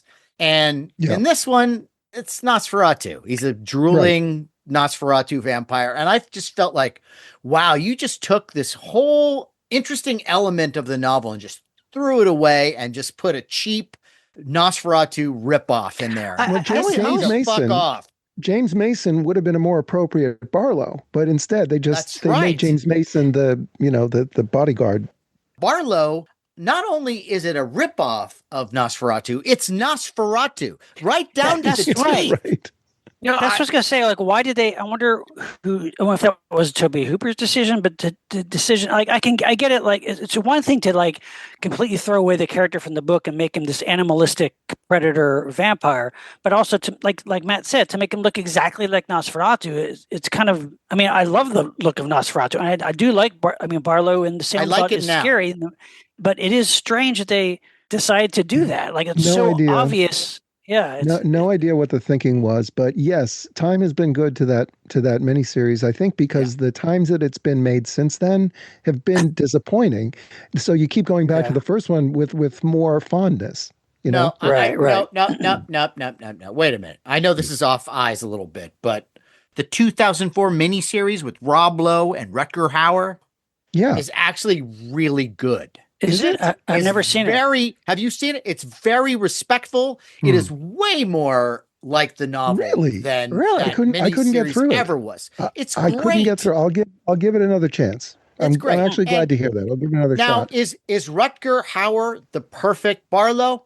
No, but he's good. And I like watching Rutger Hauer doing his Rutger Hauer thing. It's like like whenever you watch Roddy McDowall doing Roddy McDowall, it's just you just feel comfortable and warm inside. Yeah. Okay. All right. I was good to give that a shot then. Well, you know what I'm going to have to do, Matt, is I'm going to have to read the book and revisit all these other Salem Lot things. That's what I'll have to do. Let's do that. Yeah. Yes. But still, the eyes, I'm just saying the eyes in this I thought were really cool. I would agree. Okay, and look, we've brought up a lot of really cool eye things, but what do you say we do like a lightning round? Throw a couple rounds. Lightning round. Yeah. Fun eyes. Mark, what lightning hurts in the eye. All right. This is one that isn't really in the horror genre. I don't really think. It's called Deep Red from No, I know. Yeah. 1975. And the thing about the eyes was you always saw them reflected in knives and mirrors. Oh, yeah. Reflective. Just classic. That's horror. That's actually my favorite Argento film. What about the puppet? Genius. The puppet that walks across the eyes in that puppet are freaky. I didn't even think about that. Oh, yeah. It gives me chills. You mean this puppet? Yes. Sean, I had to find out where you got Hey, buddy. Listeners, Sean is holding up the actual dummy from Deep Red, and it's one of the most chilling sequences in Argento. That's pretty freaky. My wife got me a toy there, though. Seeing it as a toy, it looks like the Ally McBeal baby with clothes. Sean, where did you get that? Gina got it for me. Oh, no, that is beautiful. I gotta ask. It's fantastic. Okay, but that's But Deep Red, Mark. Okay. Good. Got a few others? I do. Dead and Buried, 1981. Oh, yes. Love that. Underrated movie. Directed by Gary Sherman. Dan O'Bannon and Ronald Shusett wrote it. Right. Yes. But there's a scene where a beach photographer gets a syringe in the eye. Yep. Oh, yes. That's right. That's right. No thanks. Great. And then See, that's why people are anti-vax. And then you'd mentioned Fulci earlier in the movie The Beyond in 1981. Oh my. Yeah. Which meant, The actress, the main character, gets acid poured on her face, which melts her eye. Oh. But that's a little girl, I think, who gets it. Little girl gets it. I think the main actress who's blind. Right. He's right, already gets mauled by her own dog. Yes. But there's a zombie girl that gets like acid. Yes. Sorry, yes. But you're right. It turns into like a pool of like a lot of eye mush. damage, though. Yeah. Yes. That one. Yes. Yeah. So Classic. there's a few. There's a few. Someone else jump in. Nice one, Mark. Nice one. Okay. All right. Here I have several. Quick here. Minority Report. Minority Report. Tom Cruise has to get replacement eyes because security and everybody can tell you, they can identify you by the eyes. That's how they program like advertisements directly to you personally because of they read your eyes. So he has to go like the shady doctor, get new eyes transplants. Friday the 13th, part 3 has a great scene where Jason squeezes the guy's head and his eye pops out in 3D. Mansion of the Doomed is a great underrated Albert Band film with Richard Basehart as a crazy doctor who's removing people's eyes to try to keep his blind daughter to get her to regain sight. So he's got like a bunch of victims in his basement in a cage with no eyes. It's insane.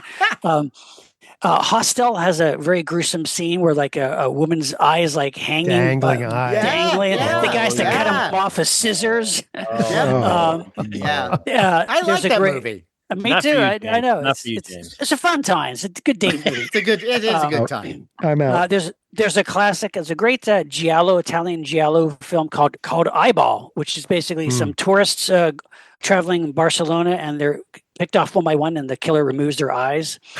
Oh, and have to end with talk about great eye damage. Matt, you know this one, Horrors of the Black Museum. Michael Goff is killing these people. There's a famous scene where this unsuspecting woman gets a pair of binoculars for a gift or something, and she puts them up to her eyes, and suddenly she screams and she falls dead. The spikes come out of the binoculars into her eyes. See, that's one of those things where you just go, "Why didn't I think of this?"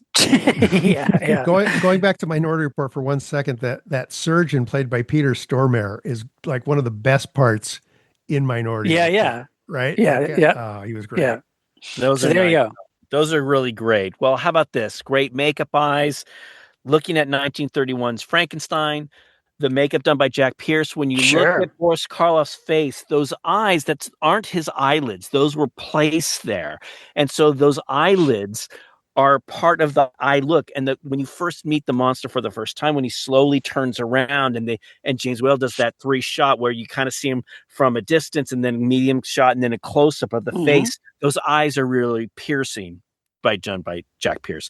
Great job. Makeup. Another makeup one, The Exorcist from 1973, directed by William Franken. Classic. Beautiful Dick Smith makeup. Those eyes in Reagan, nothing says I'm possessed than those eyes. True. The Exorcist. And to me, those are the most realistic possessed eyes I've ever seen. Fantastic set of eyes. I mentioned robots earlier. Terminator and Terminator 2, when you have the robots and they have these skeleton-like face and the red eyes beaming out at you. And I just love that. There's a whole sequence where Arnold has to put on these sunglasses because part of his face is missing or whatever. Yeah. Great set of eyes. Yeah, very good. And then finally, I have this set of, I've shown this to you. If you're a Patreon member, you can check out my Jiggler collection. But in my Jiggler collection, I have something called Parts of the Body Toy Set, and it includes a rubber eyeball. There's a tongue, teeth, thumbs, lips, a heart. But the eyeball is so cool because it's rubber. It has these pulsating veins.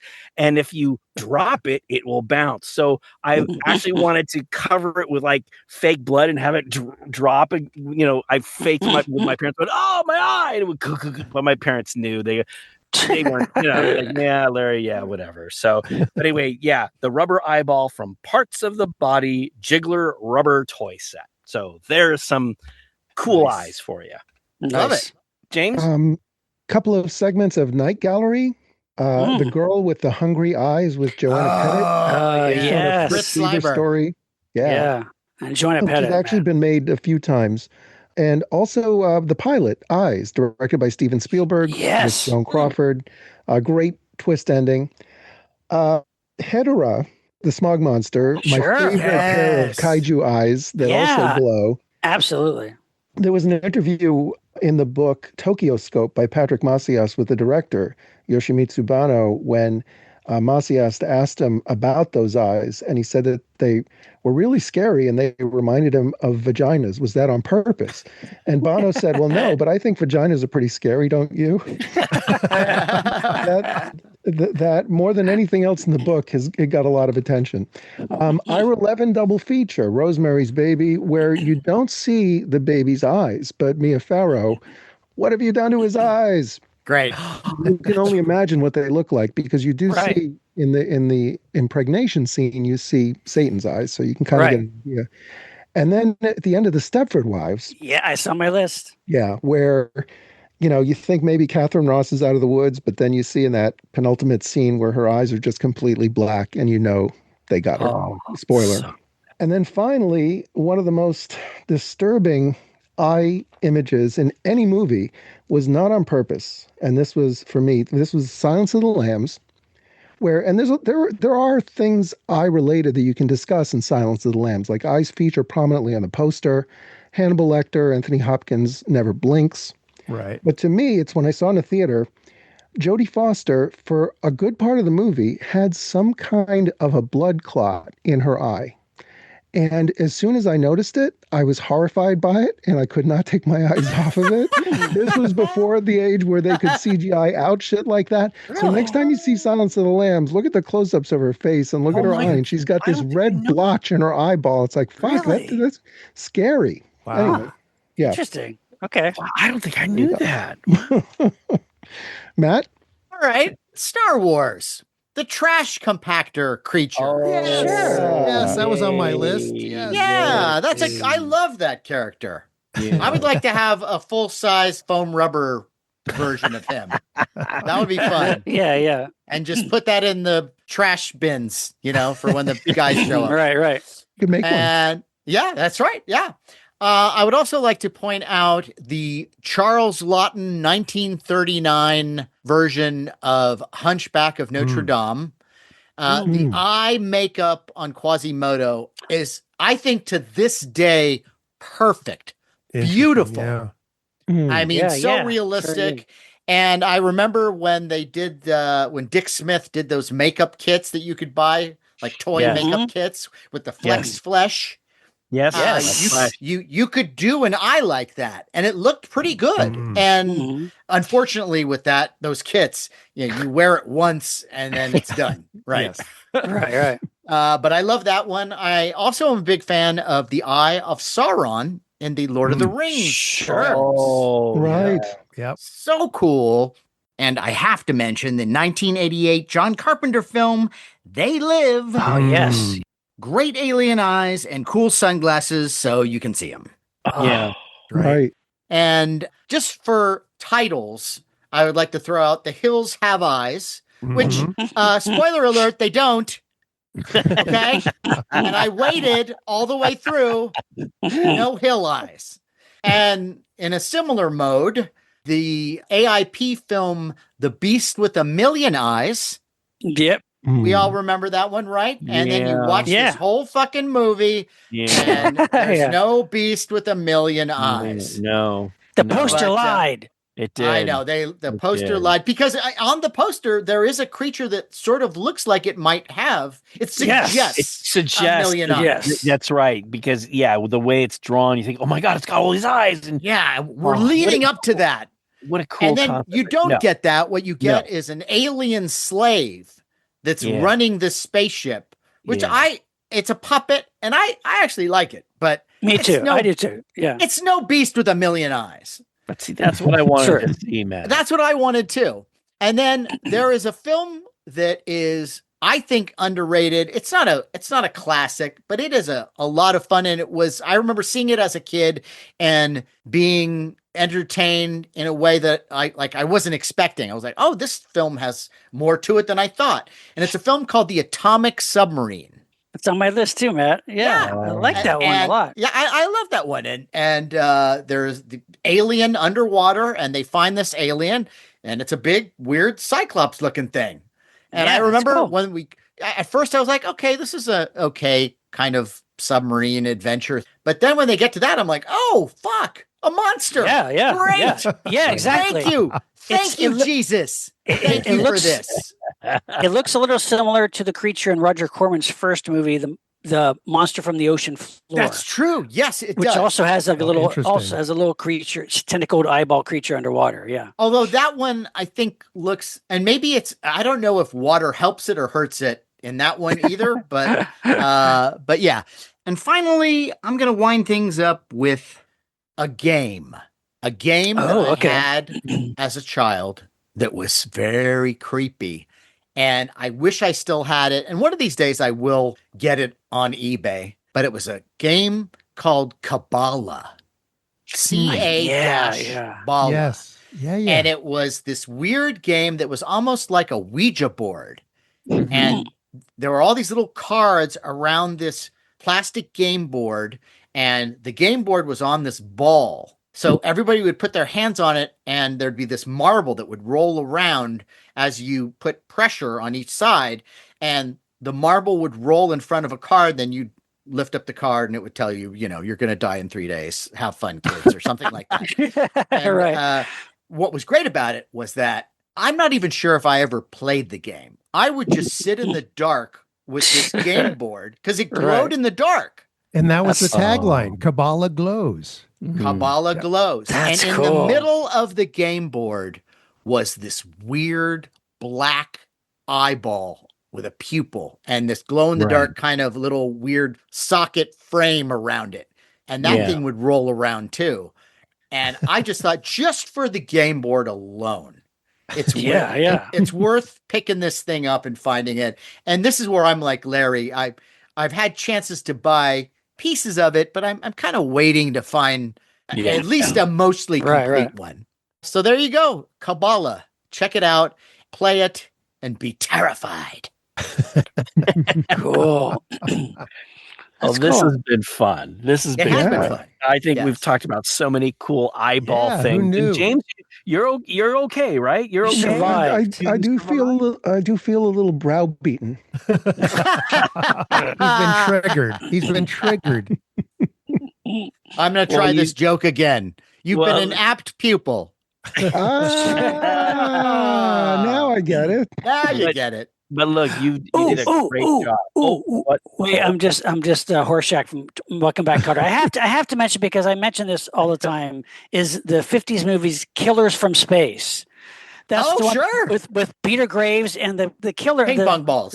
They're the ping pong ball alien. They're like regular guys in like pajamas and like little hoods and have big ping pong ball eyes. But it's ridiculous. But as a little kid, when I saw that, it scared me, because there's a scene where he like is remembering them, and you see them. He's driving. He sees on the road at night, and you see these eyes floating. Like, that was scary, but it's ridiculous. But yeah. But what's great about those, if you had ping pong balls at home, you could make this. Exactly. You absolutely, and they probably look better than the ones in the movie. Hey, I would like to point one thing out, though, since we were discussing James's trauma or possible trauma during this episode. And I think it's really interesting that for a guy who hates eyeball damage, that the character he chooses to cosplay as has a fucked up eye. Snake Plissken. You're right. That's true. So is this so James, is this your way of cathartic working it through, or what do you think? It might be. I mean, I don't know if anyone's ever seen what's behind that eye patch. I mean, who Can't be knows? He might good. just be wearing it because it's intimidating. Yeah, I don't think you ever see it. You're right. I don't think he ever reveals. You don't think he's wearing that eye patch just to be cool, and he actually like lifts it up. Yeah, no, Pliskin wouldn't do that. Pliskin would be wearing it because it's because I think he's a poser. Then it's not. Yeah, If you I watch will tell carefully, you, he switches it scene to scene from like Igor. And I got to throw in one last one I forgot. In case there's any Tom Waits fans out there that are freaking out, Waits did a song called Eyeball Kid about a giant eyeball that becomes a circus freak. Oh, wow. Okay. And it's like, how does he dream? How does he think when he can't even speak and he can't even blink? I want to give an honorable mention to Private Eyes from 1980, starring Don Knotts and Tim Conway. Oh my gosh! Wow. Well, the thing that I have learned just now. Wait a minute. But I have to throw in one then. Okay. Larry Buchanan's The Eye Creatures.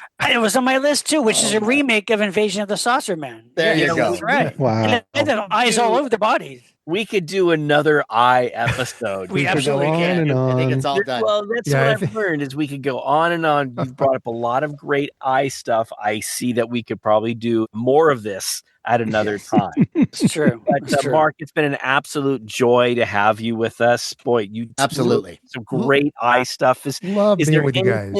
Is there anything that you're working on that you could tell our listeners about?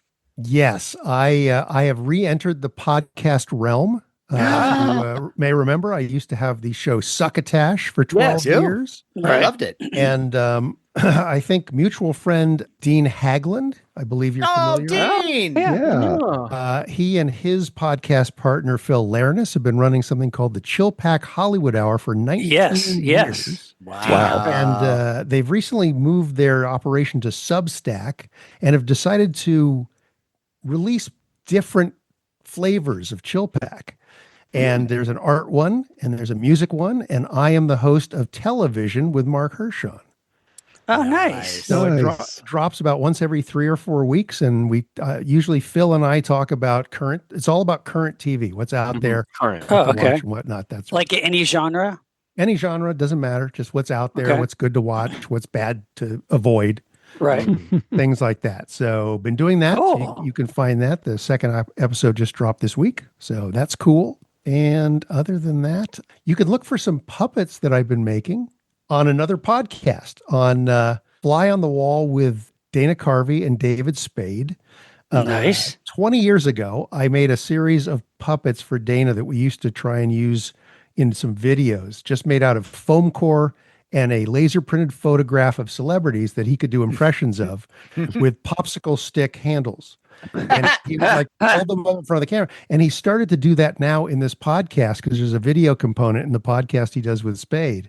And he called me up and says, can you still make those puppets? I go, they're puppets, Dana. Of course I can make puppets. So he's given me a list and I am in the process of constructing brand new puppets for the podcast. Nice. Oh my God. I'm in. Very cool. I can't wait. That's awesome. Well, Mark, thank you so much for being with us. Yeah. Hey guys, this has been fun. What do you guys say we lift our glasses and give a toast to Mark HERSHON and to Eyes. Time for a listener shout out. Shout out. I would like a shout out. Shout out. Pluck it out. Pluck the shout out out. This comes to us from longtime listener Walt Keegan. Walt Keegan. Right, Walt. Hey. Formerly of New Jersey and now a resident of Florida, who sent us a message on Blue Sky saying, watching hours of great video content on Patreon while setting up my collection in a new house and in a new state. Cool. Matt, James, Larry, and Sean are my comfort viewing.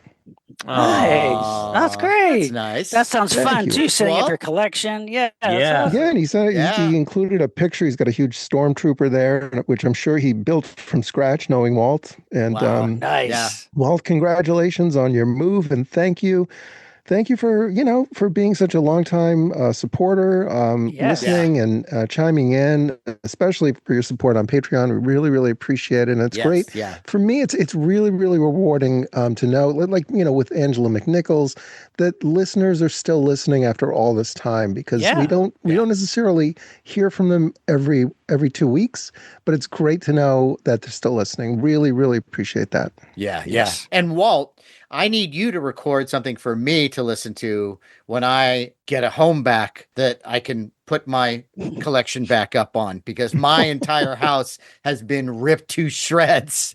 No. And yes, everything is a fucking mess. It's the walls have been torn apart, the floors have been torn apart, and then they're going to require us to move all our stuff. It's called a pack out. And they're going to pack out everything out of the lower level of our house so they can redo the floors and everything else. Of course, the choice pieces of the collection are not going to be in their hands whatsoever. I'm doing the packing of that and keeping them in the garage. And so, so I can keep an eye on everything, but yeah, it's going to be a big job when I have to do it. So yeah. Read The Great Gatsby to me or something like that. You could just turn on some of our shows and listen to some of our shows. I couldn't do that. No, you might be able to learn something from some of our shows. I already have. They've all made me be a better person, I feel. Yes. And I'm sorry about the state of your house, but look, if we've learned anything, you got to make sure not to let lepuses run through the house. Well, I don't think our insurance would cover that. Right. Lepus coverage. Speaking of lepus, aren't there a lot of eyes on that poster too? That's true. Yes. That's true. They promoted that whole movie with just mysterious eyes. What are they? You're right. Yeah. Because they couldn't show anything else. Or that's right. It would have been even less of a return.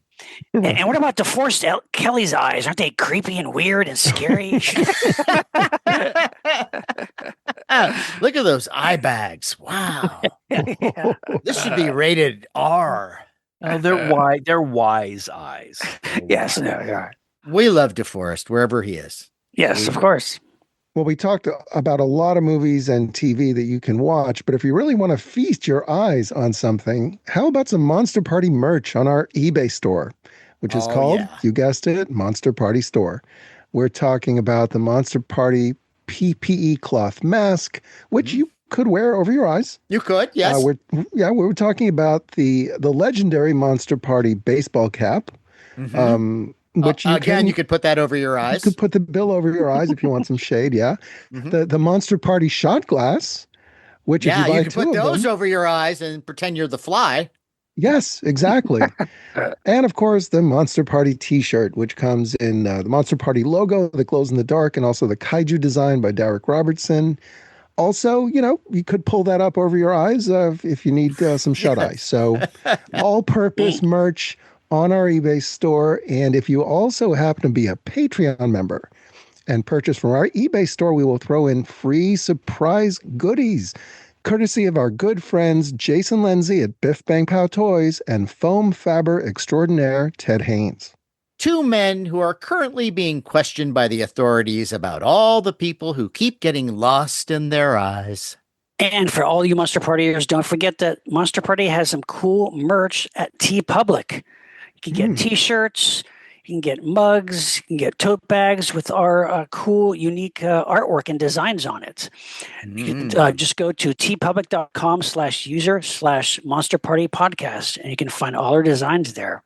And we got some fun stuff there, guys, and we'll have more soon, too. We get the classic Monster Party logo, some cool stylized artwork of us as monsters, and all kinds of other cool stuff. Now, guys, we mentioned Patreon, and I got to say, it's been the new year, and with all of these suggestions for this episode, I've been up to my eyeballs in eyes. Nice. Can you please refresh my memory on what this Patreon thing is all about? Well, much like how seeing a jagged wood splinter very slowly puncture an eyeball never ceases to delight and entertain. Right, James? Patreon never stops delighting and entertaining our fans by providing them with exclusive Monster Party bonus content. We're talking stuff like our special audio episodes, shows like Monster Party Masterpieces, Monster Party on the Road, and the mega popular Toy Time series. We Toy also Time. have our Toy Time. Yes, Toy Time. We also have our legendary Japan trip video diary, behind the scenes convention footage, and vintage sci-fi and horror fiction edited by our resident Lyskarian, John Bordeaux, and more. Well, that sounds wonderful, Matt. But I got to tell you, I'm trying to save my pennies lately to do the James Gonis cut, splinter free of Zombie. So I don't know if I can afford this. How much does it cost? So, for the price I paid my nephew to perform my LASIK surgery, you could become a Monster Party patron. And that price is $5. $5 a month. What? That's pretty good. You know, you can't get a custom action figure of Ray Milland with bloody eye sockets from Man with X-ray eyes for that price.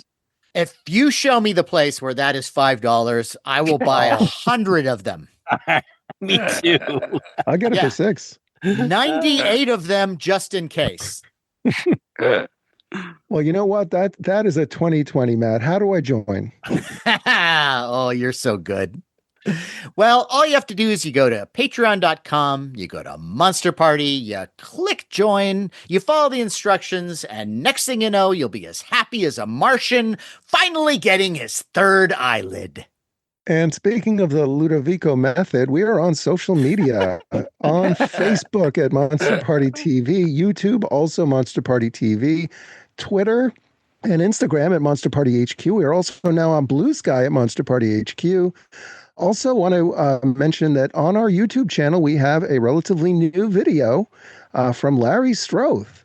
With a recipe for the perfect meal in the movie to serve with Robinson Crusoe on Mars. So you definitely want to check that out. Yeah. That's right. Yeah. Just when you thought it was safe to eat canned soup. But there's more to come, my friend. More to come. Tasty. And we would love to hear your comments on that. And on all of our episodes, please send us your thoughts. We would love to hear them, and we will read them on the air. And we won't just read your review. James will fold it into an eye patch that you can use to quickly end a bad date. On that note, I am Matt Weinhold. I'm Shawn Sheridan. I'm Larry Stroth. And I'm James Gonis. Keep America strong. And watch every genre film with eyes. Which is every film. Ay, ay, ay.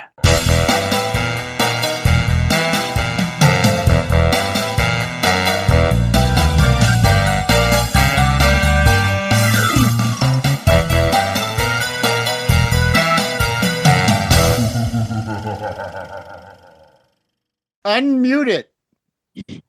Hi, guys. There you go. Oh, It's about eyes, not ears. I thought. That's next. I thought muted Larry was a whole new character on the show. That's never gonna happen on this show. Oh, don't say that. No. Oh, really? Oh, really? And hey, listeners, welcome to the show with Mute Larry. That's right. He's just going to do pantomime. Sorry, you can't see it. Good radio. It's the perfect show. We finally got rid of, some of the ghosts in the machine, which was you. Yeah, and I can see it now. You're like, and Larry's doing something. Oh, it looks like he's saying no, or he says he's saying we're number one. He's using the wrong finger, but he's saying we're number one. That's right. Yeah, what were you even talking well, about? you are here to help ring in 2026. That's right.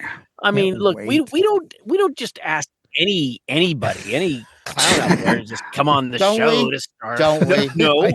So it's like, hey, here's the start of a new year. Let's get this old has-been on the show. No, we want someone big We want Don't say, he's right here, Larry. Come on. Future fashion. That was the last one we had you on. Yes. Yeah. Last year. Yeah. That's right. Yes. And you wouldn't be on this one if my gardener hadn't said no. So a good week for everyone. Oh my goodness. Nice. Oh my goodness. But you're ready to dig into 2026, right? I am. You're ready to jump right in it. I am so ready. I can't tell you how ready I am. This is all unofficial, Larry. I don't know if you've been aware of how the show works for the past 13 years. We don't air this. It's funny you should say that. It is pretty funny. Go ahead. There was a time, Mark, when we first started, and I just wanted us to reach a wide audience, wide audience, and to do that, you need to be more PG than R. Because let's face it, a PG movie. Oh, is this what you've decreed now? No. This is, see, we never really had this discussion. I think we've had it many times. Well, because so somebody will go like, and I told it, you're full of shit. Hey, everybody, just let's relax. Listeners, put the kids to bed. No. And then all of a sudden, it's like the F word just started flying all over the place, and because that's what happens. Yeah, so, right. And we are so good. We pick our moments. So Larry, maybe you should instill a Monster Party swear jar. Well, Mark, at this point, again, like Matt said, it's over 13 years now. Yes, and I think I would look really bad going, okay, guys, we're gonna do this little swear jar. If you swear, you gotta put it in a dog. Well, now it's different times. Now people are swearing on CNN. So it's that's right. It's right. Yeah. Well, I was gonna say, don't you think, Mark? Hear me out here. You probably agree with this. Don't you think you can show that you're a real intelligent person if you could use different words to express your smart people never swear. No, I didn't say that. Oh, fuck that, Larry. Come on. You ever see Stephen Hawking stand up? Filthy. I've never seen Stephen Hawking stand up. It was great. And by the way, just an interesting fact. Do you know where Stephen Hawking is buried? He is between Sir Isaac Newton and Darwin. Wow. In England. Nice. Between the Christian and the atheist. Well, I was looking at that and I went, damn, if there was a place to be buried by, he's cremated he's in a little, canister, but he's between two giants in science. And I think that's awesome. That's another topic for another show. Where do you want to be buried? That is a good one. It's like, because Mark, I know you're thinking about this. It's like, hey, if I'm going to be buried, I'm going to be in a coffin. Okay, I'm going to take up space. Where do I want to be? Or, hey, do you want to be cremated, put a little can, place someplace, or you want to be scattered in a certain place? I already have serious wishes what to have done with my remains after I die, Larry. Really? Right? Yes, I am going to be cremated, and then I'm going to have my ashes mixed into an acrylic and turned into a garden gnome. Oh, I like that. Oh, nice. Yes. Wow. Whoa. Yes. That's really cool, actually. Yes, that looks like me. I'm not going to be cremated. I'm going to be cream of wheated.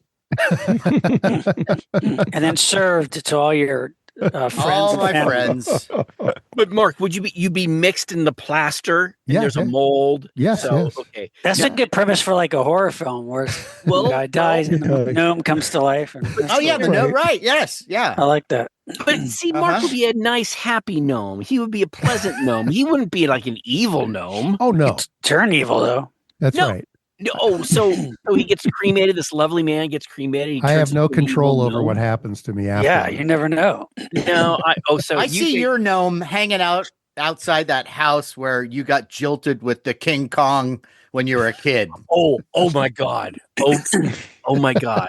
Don't get me started. I just see you walking slowly, just like I know where the house is, and I know where that backyard is, where I lost that damn King Kong. What, you think I'm gonna go? I'm gonna crawl back to that backyard, and I'm gonna go, this is where it all happened. This is what started my life on this journey when I didn't win that King Kong toy. Yeah. One can only hope. No, but it's like what I would set fire to the lawn or something, or there you go. And okay, so Matt, I'm there for an hour or so as a gnome. Then what do I do? Okay. I think whoever's surviving, I think you just freak them out. Like you just hang around in the corner and they go, I don't remember getting that garden gnome. What? And then every time they look back at you, you're doing something a little different. And, it's a slow creeper. No, but I don't want to scare people who are in the house now. It's like the weeping angels in Doctor Who. But it's like, Matt, the people who were there in the 70s, they're not there now. They don't live there. Oh, they're not. Oh, no. Okay. I thought they were still there. Like, 50 some odd years ago. So it's like, so that means you have to find the people then. No, right? You have to find their line. Where are they? I'm learning. I'm taking a page out of James Gonis's handbook and letting things go. That's what I'm that my handbook? Is that your handbook? When did that happen, James? Let things go by James Gonis? Sounds good to me. I'll go with that. See? Yeah. You've taken his class, right? Letting go with James Gonis. I saw his TED Talk. I know what's going on. Let it go. No, it's good. I've learned. I've chilled quite significantly since taking the class. I can tell. But Mark, I think that's a lovely idea. I do too. Because you give me something to think about. Yeah. Because I will be a burden to my family and descendants for eons. But see, did I ever tell you this story about one of our relatives? Because my grandmother, she's German, so she was in this German community, and one of our relatives died. This is like around the time of a little after World War II. And so they have him cremated, and then he is put in a can, and then they're going to ship the ashes to Germany for a proper ceremony or burial or whatever, right? Yeah. So they put him in this coffee can, and they put a label on it, but then when it gets mailed, in the mail, the label comes off, and they get this can of coffee, what they think is instant coffee. Oh, seriously? And this is a real story. This is a real story, like according to my grandmother. It's like a Seinfeld episode. So they get it, and they don't hear anything back from the relatives, and then finally they reach out and they say, "So we got everything. We couldn't find Grandpa's ashes, and that coffee was horrible." This is what I was told. So who knows? Wow. Mark, quick question about the gnome, though. Yes. So if it's a plaster gnome, yes, if someone actually knocks it or something, he could, break a little tip off. Is it going to be a solid gnome? Well, my idea is it's going to be made of an acrylic, so it'll be very tough. Oh, yeah. No, I understand. Okay, I understand. Make it as tough and weather resistant as possible. Yeah, it's funny because you've just given me an idea. It's like, why stop at gnomes? I mean, you could have, we know Jim Moore, who's an artist who makes these great mugs and tiki stuff. I could have him make maybe like a creature thing. Yeah. Of mold. And, maybe my ashes could get tossed in his mixer. Larry, you should have yourself made into a series of limited edition action figures. Yeah, like a whole on card and still in package. Oh my God. Oh, but see, Sean, there's no way I could I have a little note on it. Make sure you don't take it out of the package. Exactly. Yeah, exactly. Don't take me out of the package. Or I will haunt you. Yeah.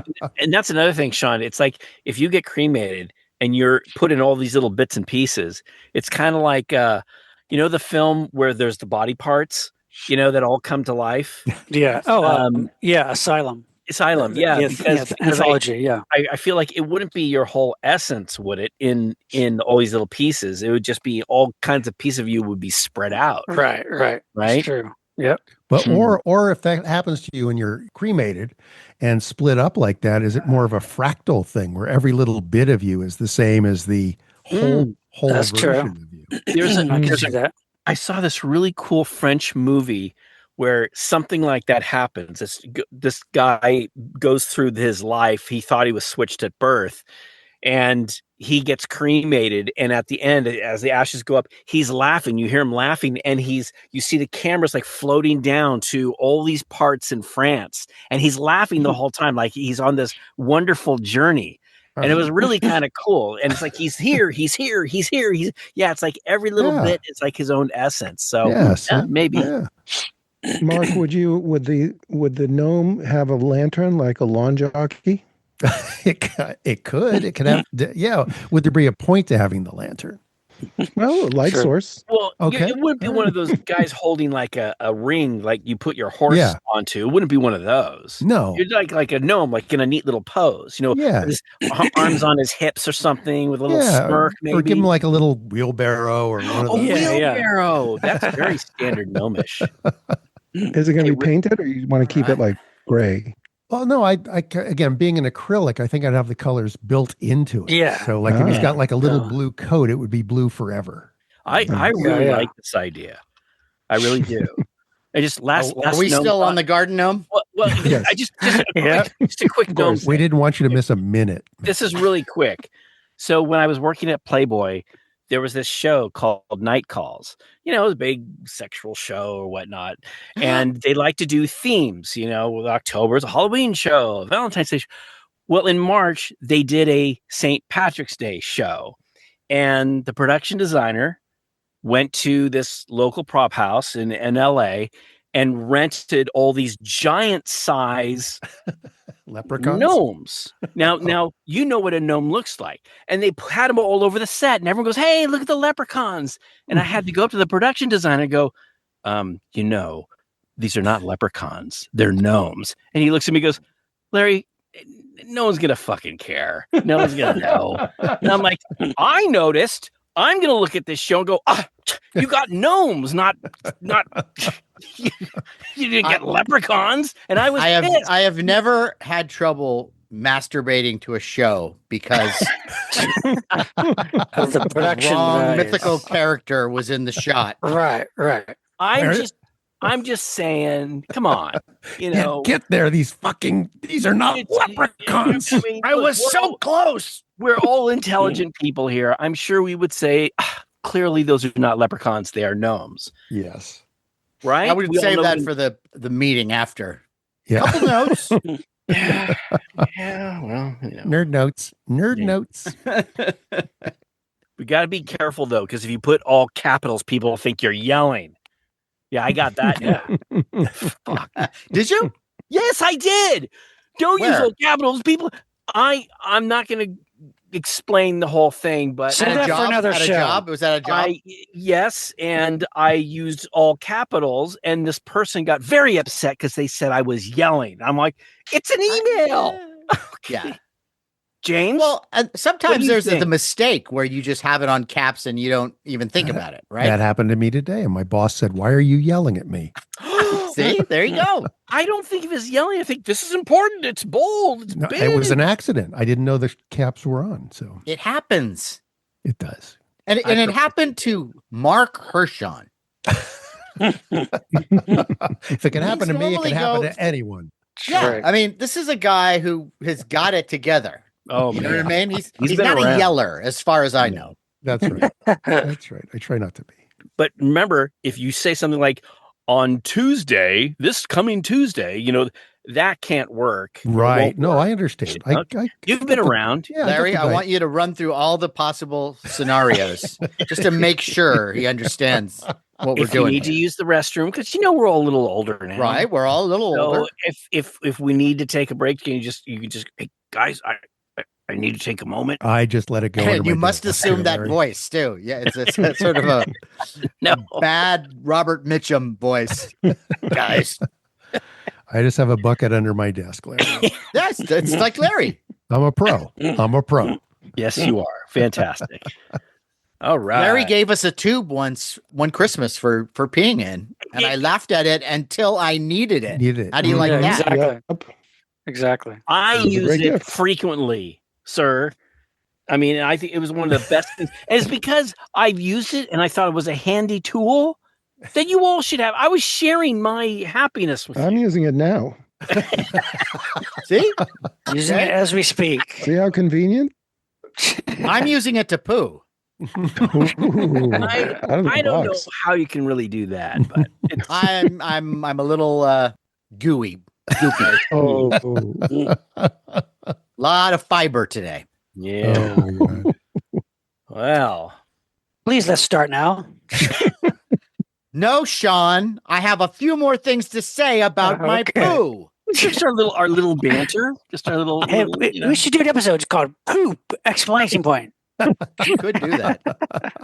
Enough. There is a Exploitation. precedent. Yeah, there's enough movies and shows out there that would cover Yeah, that. it's true. Oh, yeah. But you wouldn't want to call it that. Wouldn't you want to be more clever? Yeah, Scat. let's call it eyes. Scat. I like that. Scat. Yes. In horror and sci-fi. I don't know. Poor Scat Man. Yeah. Oh. Everyone thought it was because he could sing in a certain way, but no. He had a little trouble. Oh, I thought it was because he could, do the do. Right. Exactly. He was trying to control Wow, it. that was freaky. I thought that was him right here doing that right now. I felt he was in the room. But James, is Christmas gone now? Is Christmas out of the house? nope. Oh, that's a good question. This weekend. This weekend's the big pack up. So Christmas is still there. And some neighbors still have their stuff up too. It's a slow. Yeah, it's a You process. guys? Oh, We just took ours down. Yeah, we Just took yours down? Okay, yeah. We Yeah. haven't had time, so ours is still hanging around. Never Yeah, even put it up this year. Wow. Not even a little Oh, Rudolph Tiny figure? Tim. Come no, well, on. we weren't here. We were out of town. Oh, So okay. Why should we That's decorate the different. house? We're going to be out of town. Let's not decorate. So That's true. That makes sense. That's true. instead, That makes we sense. spent Christmas in Hawaii. How about that? That's cool. I like You're one that. of those guys. Kimaka. Yeah, That's was cool. nice. Yeah. That was nice. I can't think of anything more un-Christmassy than Hawaii. It's like, I think that's cool. What? I'd like to go to Hawaii. In Hawaii. It's a Yeah. palm tree. It was great. All right. Decorating a palm tree. That's cool. Yeah, they Right? do. Well, They decorate It the only, palm has a trees. few, and- it only has a few things on That's it. A few okay. leaves. Like No, they- tiki maybe have more than statues that one. Santa Claus Yeah, had. they wrap the Surfing the Santas. trunks and lights. It's Yeah, there you go. very- You very decorate the festive. park. It's Very all festive. warm and Yep, it's fantastic. I don't know. Oh, the weather outside's delightful. See? It could all work. works. It all works. James, you okay? Holding up all right there, buddy? I Me? want to make sure you didn't go to throw up or anything. You really had to go to the bathroom. Oh, I really He's had to made go. of tougher stuff than you think. Well, look, I'm sensitive to. Look, if you No, did I a whole appreciate it. I just episode, had if you did a whole episode on, hey, we're going to talk about eggs today, or like eggs. No, I just Oh, need to do that's the some next one we quick have to do, breathing eggs. exercises. About- Eggs, yeah. eggs would actually be a great topic. Sure. No, alien, and then that's it. That's true. Dinosaur eggs. Are you and- kidding? Yeah, sure. Yeah, all the monster eggs. Yeah, Yeah, it's true. Mothra. Okay. Egghead wow. from Batman. Yeah. you Oh, could do okay. Well, we'll have to do an Egg salad episode. massacre. that. Yeah. Egg salad. Good God. Egg Salad Massacre 2, The Yolk's on You. Well, we just have to go into why. Oh, egg go salad to should never be on go the to set. Shell, Sean. Go to Shell. The deviled egg rides out. Okay.